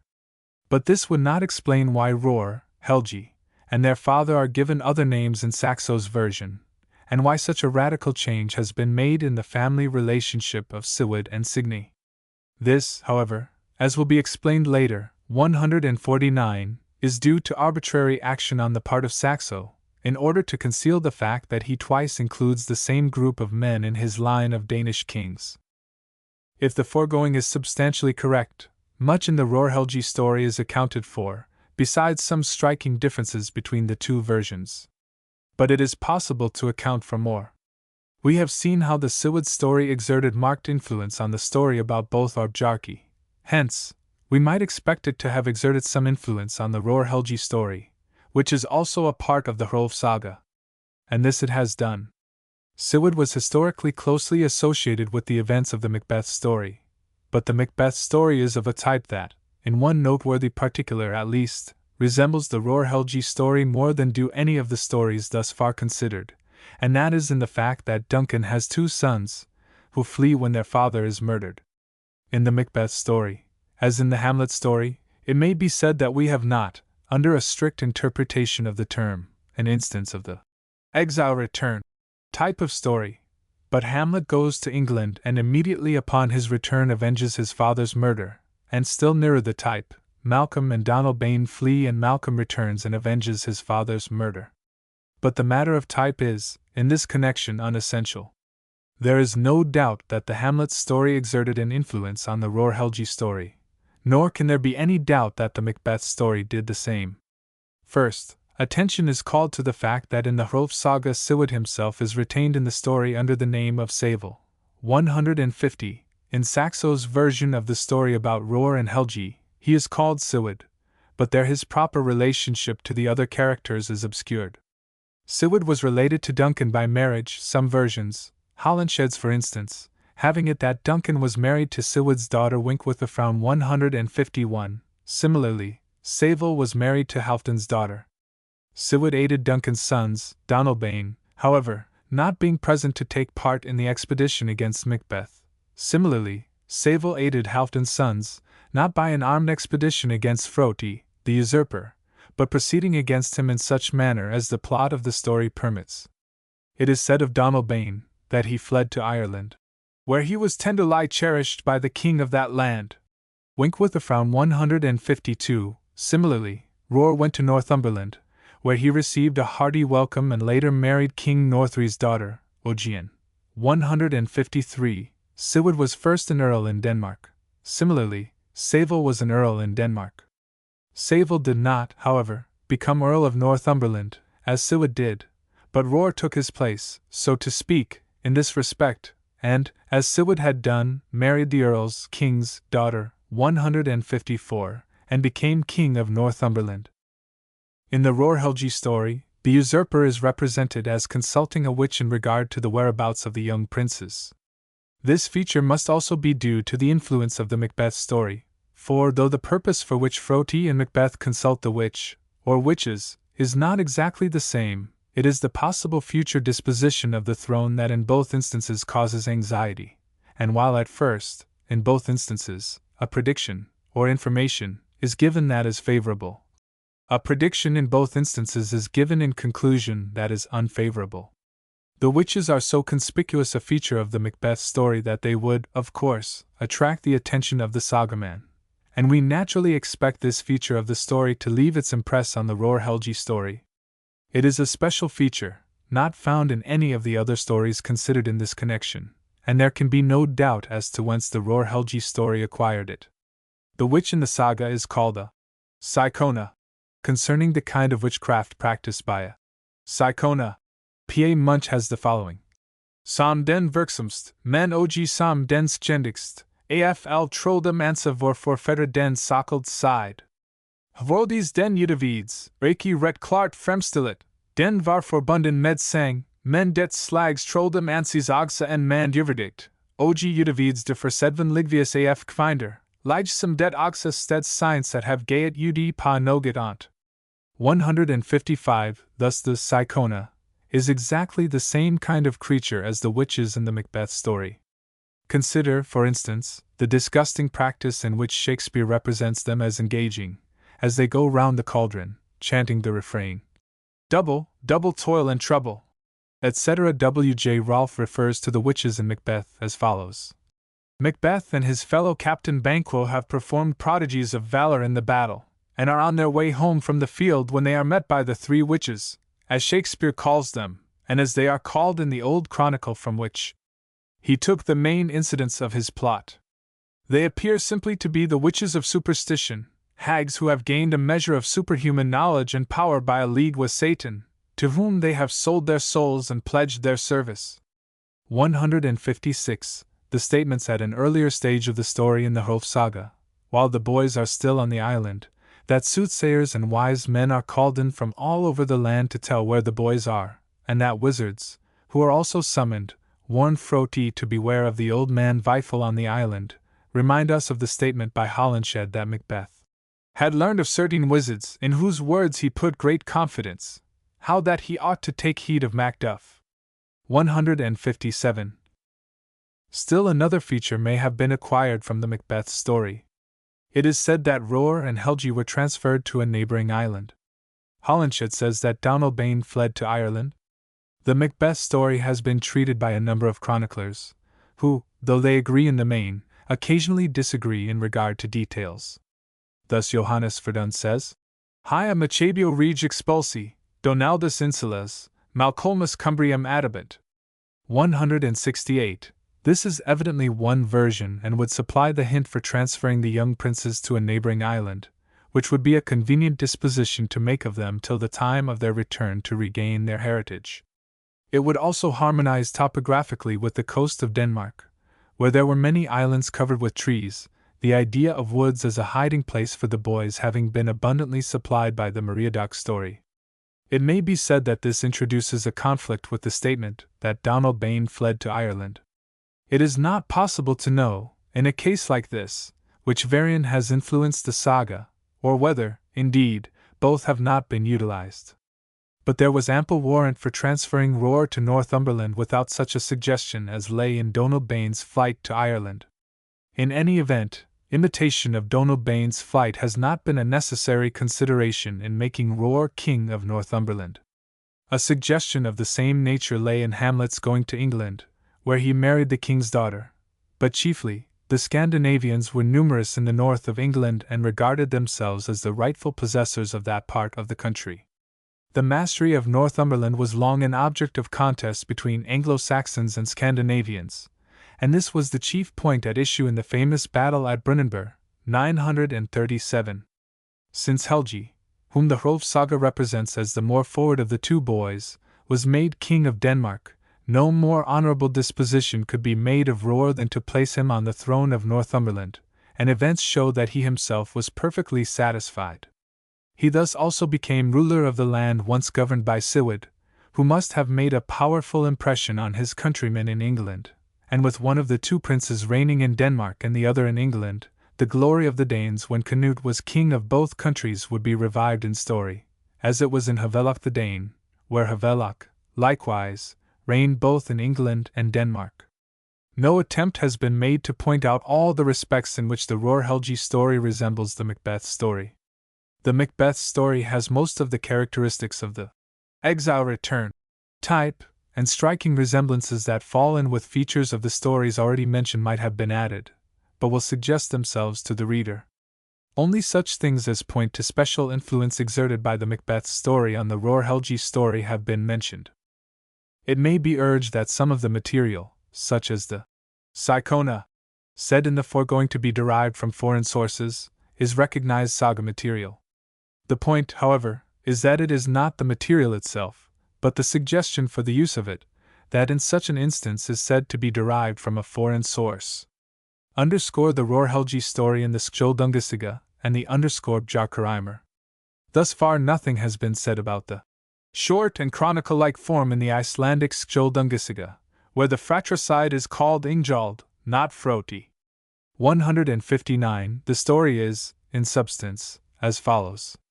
Fridleif, king of Denmark, abducted Hilda, daughter of Ali, king of the uplands in Norway, and by her had a son who was named Ali. By another woman he had a son who was named Froti. Froti inherited his father's kingdom, but Ali, his half-brother, who was a great warrior, conquered Sweden.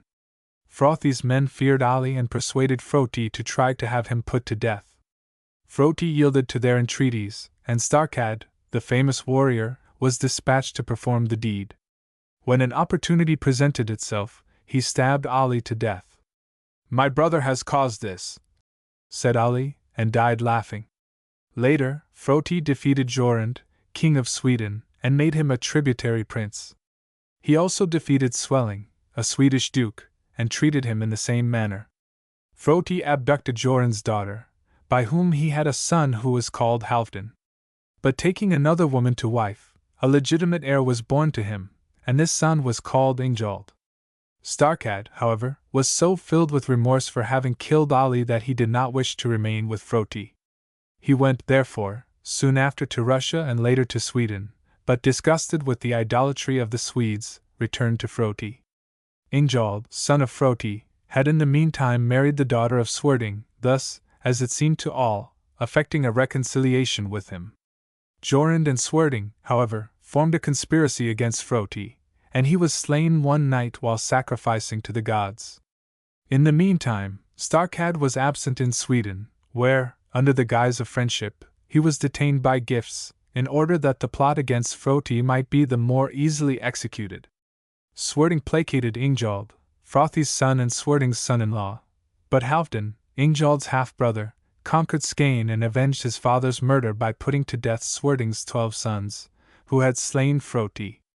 At the instigation of Starkad, Ingjalds put his wife, Swerding's daughter, aside. He also granted Halfdan a third of the kingdom. Swerding's daughter later bore Ingjalds a son, Agnar, and by his wife, Sigrith, Halfdan had a daughter, Signy, and 2 sons, Roar and Helgi. Ingjalds, however, desiring to rule over the whole kingdom, fell upon Halfdan unexpectedly with an army and slew him. He married Halfdan's widow, and by her had 2 sons, Hrorik and Froti. Signy grew up under her mother's care, and later Ingjalds gave her in marriage to Savel, an earl in Sealand. But Roar and Helgi hid from the king on an island near Skane, and when they had arrived at the proper age they slew Ingjalds, and thus avenged their father's death. Roar and Helgi now became kings of Denmark. Later Roar married the daughter of the king of England. Hrólf, nicknamed Kraki, who was 8 years old when his father, Helgi, died, succeeded him on the throne. Roar was soon after slain by his half-brothers, Hrorik and Froti. Hrólf then became sole king of Denmark. 160. The story in the Bjarkarímur is substantially the same as the story in the Skjoldungasaga. Both are plainly based on the same account, and within certain limits, are identical with the corresponding story in the Hrólfs Saga. Skane, mentioned in the Skjoldungasaga in the phrase, "In insula quadam Skani," is not mentioned in the Hrólfs Saga. Its insertion in the Skjoldungasaga is due to the fact that Halfdan, the father of Roar and Helgi, is said to have conquered Skane, and, as a result, would be regarded as having ruled there. But its presence in one account and omission in the other involve no contradiction. In all that belongs peculiarly to the story about Roar and Helgi, The account in the Skjoldungasaga is identical with the account in the Hrólfs Saga. According to both sources, the name of the boy's mother was Sigrith, their father's name was Halfdan. He was slain by his brother, who fell upon him unexpectedly with an army. The fratricide married the murdered man's widow. Signy was the sister of Hrólfr and Helgi. She married Savel, an earl in Denmark. Hrólfr and Helgi had to conceal themselves on an island to save their lives, according to the Bjarkarímur. They were brought up by the old man Vifil, a circumstance omitted in the Skjoldungasaga, but contained in the Hrólfs Saga. When they had arrived at the proper age, they slew, according to the Hrólfs Saga and the Rimur, burnt in their father's murderer, and thus avenged their father's death. Hrólfr and Helgi then became kings of Denmark.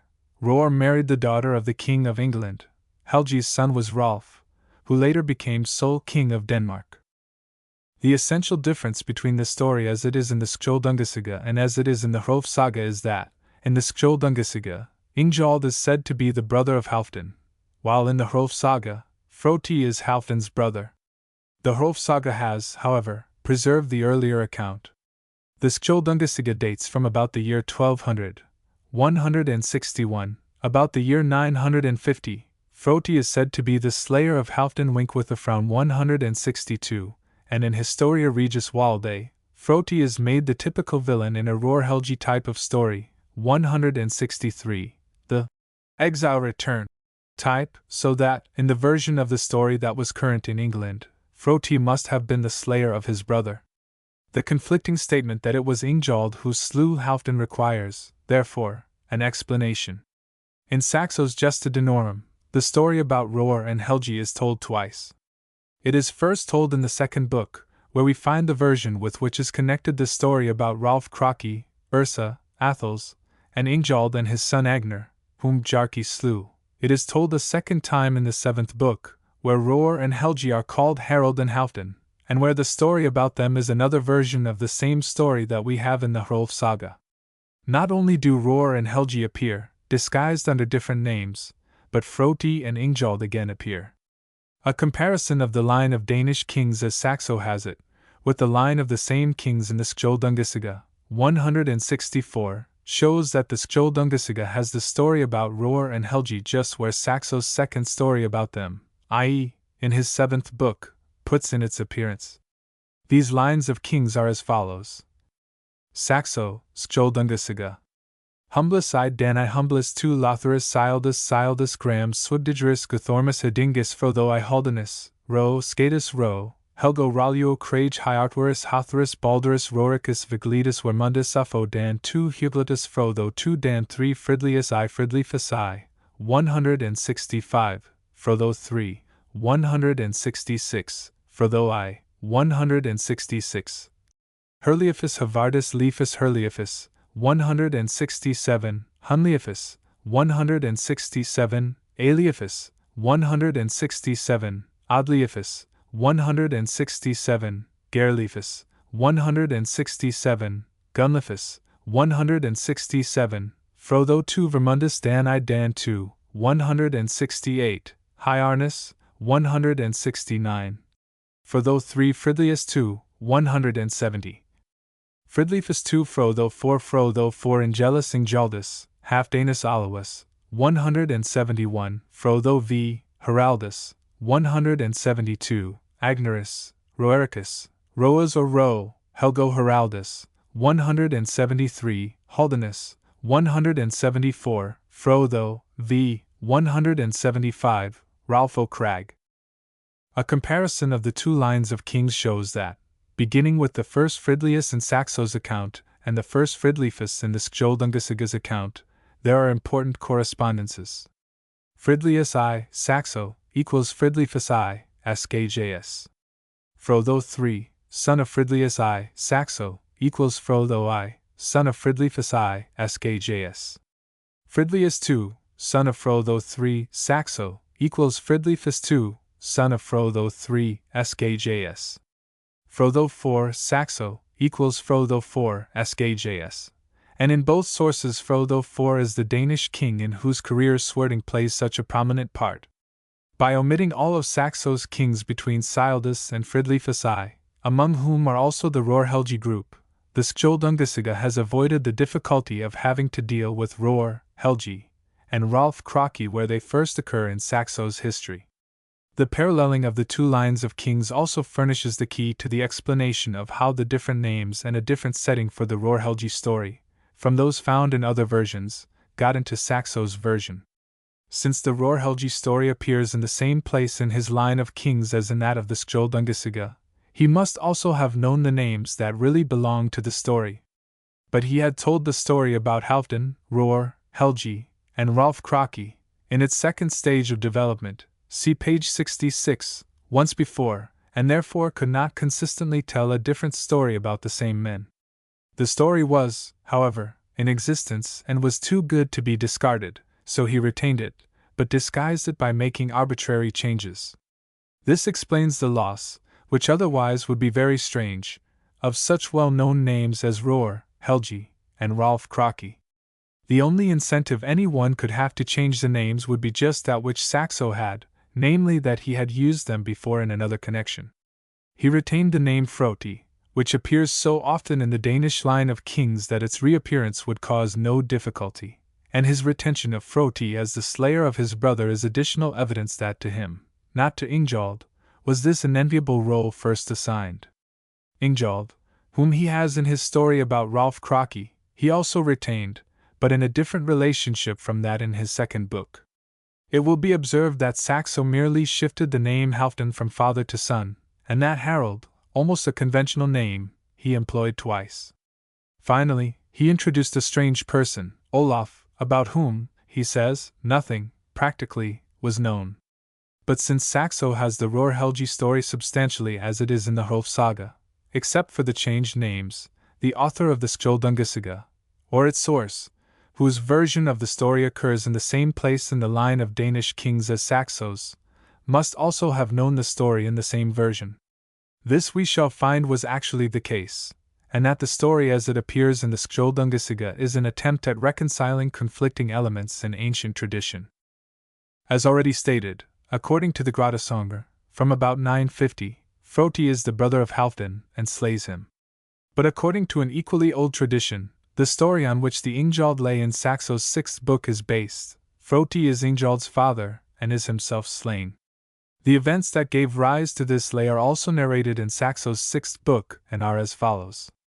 In Saxony were two kings, both of whom paid tribute to Froti. They planned to throw off the foreign yoke. Hanef made the attempt first, but Froti defeated and slew him. Swerding made the attempt later and slew Froti, but met his own death at the same time. Swerding's sons, fearing that Ingjold would avenge his father's death, gave him their sister in marriage. Thus a reconciliation was effected, and Ingjold thenceforth devoted himself to pleasure.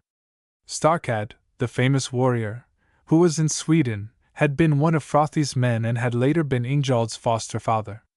When Starkad learned that Ingjold, instead of seeking revenge, had made friends with his enemies and had taken Swerding's daughter to wife and with her was leading a life of luxury, the old warrior hastened back to Denmark. When Starkad returned, Ingjold's wife, not knowing him on account of his shabby appearance, insulted him. Ingjold was away on a hunt at the time, but when he returned, he recognized Starkad and told his wife who the old man was. In the evening Ingjold sat down to a luxurious meal with Swerding's sons, and his wife did all she could to appease Starkad, who was also present. But Starkad could not forget the insult he had suffered, and became more and more angry with the effeminate way of living that Ingjold and his wife had introduced from Germany. In burning words, which are reproduced in the Ingjold Lay, he condemned Ingjold's neglect of duty, his luxurious mode of life, and his living in friendship with those on whom he should have avenged his father's death. Ingjold was finally aroused, and he drew his sword and killed all of Swerding's sons. In regard to his future relation to his wife Saxo says nothing, but as Starkad advised him to drive the impudent woman, as he called her, from the land, the presumption is that Ingjold did so. The Ingjold Lay has its roots in Beowulf. Its relationship to the corresponding episode in the Anglo-Saxon poem is explained in the following by Ulrich. Kun et nest af Starkad digningens mange optren kan falges til eldre kilde end den nordisk. Detter den scene, have den gamla kriger o peggering jal till heaven og dermd af brighter forseningen emellam det tif gentlige slegter. I Beowulf finds det optrin for force gang, gansk affigen I den politisk stilling, men med kindelight sleg scab I det dicterskin hold. De tet forteller on det forsag der blev jort pa at still den lang fedged, der var fort mellem danens folk og hadbarderns, af havden og hrodgar imid frod og in geld. Forseningen skulde frembringes ved brillup mellem in geld og hrodgars data frivar, freeware.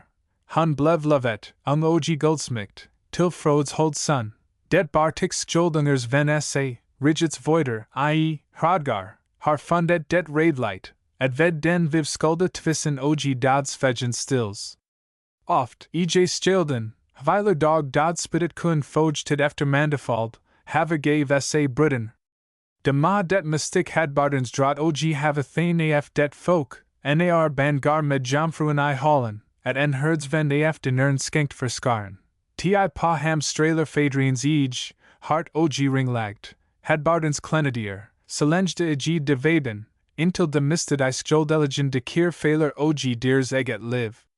De mele ved allet en gammel spidkimp, de ser skatten, og mindis al mendiens undergang, grummer Hans who Fuld af harm beginder ban at friest en unkemps who med vad der bor I Hans bryst.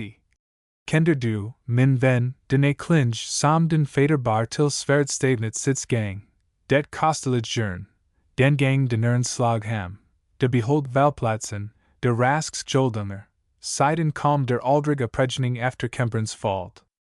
Nu gar her afkom af de bane main her I hollen, perlend af skatting, brister sig af drabet, bare det klenity som du med ret skulde ege. Salids manner og minder han adder med surrend ord, intil den stund kommer, at jomfruen Sven segner blodig ned for klingens bid, skilt ved livet for sin faders dad, men den enden, i.e., drabsmanden, unflyer lavenda, han kender vel lanet. De brides for begsider edlingerns edspagt, I ingeld koger dodshaddet, men kerligit until Hans viv kolens efter den harm. De forkalder jeg ikke hadbardens trofast, ders del I folkfreden, svigelos mod denern, ders venskab ikke fast. 176. Trods den antiden still I dictats fremstilling, salids som den leges helten Beowulf I munden, handlingens sammenhang nogelund tidlig. Der bar veret gammel fedged mellem daner og hadbarder. Vis man kan tiaro betidningen afet ikke helt sikkert ord, Oxa hadbardens konge, frod, falden I striden. Ingeld, frod's son, slutterfred med danens konge hrodgar og holder brillup med hans dater. Under selv brillepet blusager kampen op, idet naf britis vendin bliverdret af naf hadbardern, som en gammel kemp bar eget op til at heavensin faders dod. Brillepet, og drabet forgar, efter dictats fremstilling, snarest I hadbarderns conjul. Ti det header, at drabsmanden unslapt 40 band kent landet. Ingelds roll er inskraske til at hans kærleid til kongedatteren kolens, at han bleven forskat eller selver vent gem, frember diraf, at han I dictat gar I den dansk conjul som ugift og skenker for kempern. Kampen naivens en gang til, I Beowulfs begindels, der havet det header on den dansk conjul jort, den oplef gen skildbalger, hergen lu, det var ikke lenge efter at kampfadet vand efter, gammelt, dods genskab mellem Svigersen og Svigerfader. 177 D sword, der niet stammer fra den egenlige Beowulfdigter, indieholder en affigen fremstilling, bryllupskampen star I den dansk conjul, og science at ver opfatet som stor og voldsomer end en enkelt mans mord og hans banemans unslipning. At sagnet vakler med hensen tilstedet, ikke esse underlight.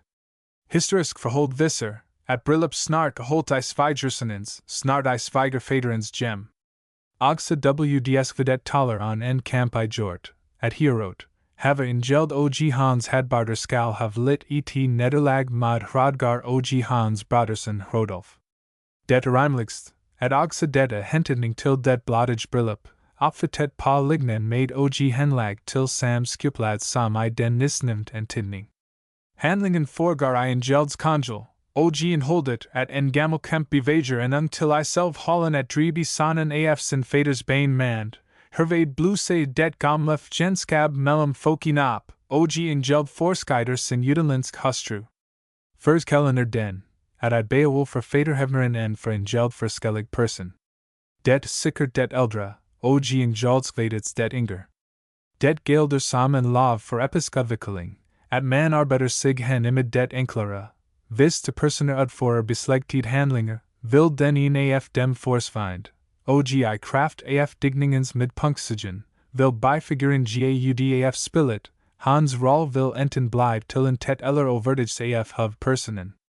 Digningen har gjort et stort skridt frem I episktatning, den geld blev bade faderhevner og den der forskad sin hustru. Det hele drama udspils nu imellem den unge konge og den gamle stridsmand. Episk omdannelsen nederlig nok, nationalt den medget merkeliger. Det ikke se underlight, at den eldre form handler om daner og hadbarder, den inger om daner og saxer. Men det overskender, at hadbarderens part 1 gores til daner og det tidliger daner til saxer, den dansk helte tradition, her gansk vildfarend I, hvem der folkets egni forfædre, og hvem der dets betrest gender. Dog også det bliver episk forklarlight. Bevidstheden om hadbarderen, der anon have while de denern med redsel, svant efterhanden bort, for de ostersoignens hele etnisk stilling for en dreeds. Ikke en nest ganger ders navn overleveret I samtlige den nordisk litterator. Men have sinskers og navn glems, drages personer og optren nærmer til. Efter venderens invandring til Ostersokisten bliver alle dens gamle sanghelt opfatid som dansk, Englands offa, hadbarderens en gelb, holmregerens hagina. Senere I tiden flitter også andre af den gotisk verdens stor sagenskikkelser nordpa, minder om hunderslaget overfors på Danmark Sidgrens, Dan, Fredfrode, Volsinger, Nibelunger, Didrik Skimper, alle blev til en eller anden til jord til vor landsmand, efter gansk sam nærhedslav, vormt nordmændin jord dansk kæmper som starkad og bjarg til norsk helt. I og for sigerder en tet merkeliger I, at en geld og den og pagan gamla spidkimp gores til daner.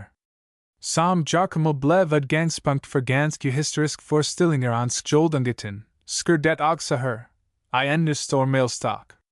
Ingjolsk vad et bar bortkastet all det historisk stof, untagen den gamla kemps harm tale, og det skaber en New York episk sammenhæng, som det gennemfører på glimren made. Nu forstar Sixengelds nationalitetsskift. Det merkliger blot, at de oprendelige daner blev gjort til saxer. Men også, det folger af den episk udvikling. En den gamle kæmper det punkter tiltræks, fordi han det poetisk tyngdepunkt, ma hans modparti frastodes og gores til danfolkets gender. Nogen selvstændig betydning eger denne part jo ikke. Udtalt I jevner ord vil det sig, at man I viking editen tog et gammelt sandstof og deri fant utryk for sin tid stor oplevelse, sammenstattet mellem Danmark og et magtigt saxisk rige. 178. Det næst nye navn, 6 motor, betegnelsens sverdingssonner. I eldre digning Beowulf, sverdingsetling giterns konge, men de bevidstheden on gitern blegnid, en navnet vel sprunget over og nittet til en kent folkstam, saxern. Grunden der til muligvis kun, at det danner bogstavrum med saxer, og at det sproglig har en beklang af sort, i, on og listig, der gjorde det egnet til at bruges om dannens gender. 179. The significance of this is, first, that in the Ingjaldley we are dealing with old material. Secondly, that the account of the relationship in the Skjoldungasiga between Froti and Swerding and their families is based on the Ingjaldley. Thirdly, that when the nationality of Swerding and those associated with him is changed from Saxon to Swedish, it is merely another stage in the development of the story, quite in line with earlier changes made to keep the story in harmony with changing conditions. Thus we have two stories, based on the same events first related in Beowulf and Widsith, that come down to posterity by two independent lines of transmission and suffer changes in the course of time that bring them into absolute conflict with each other. According to both stories,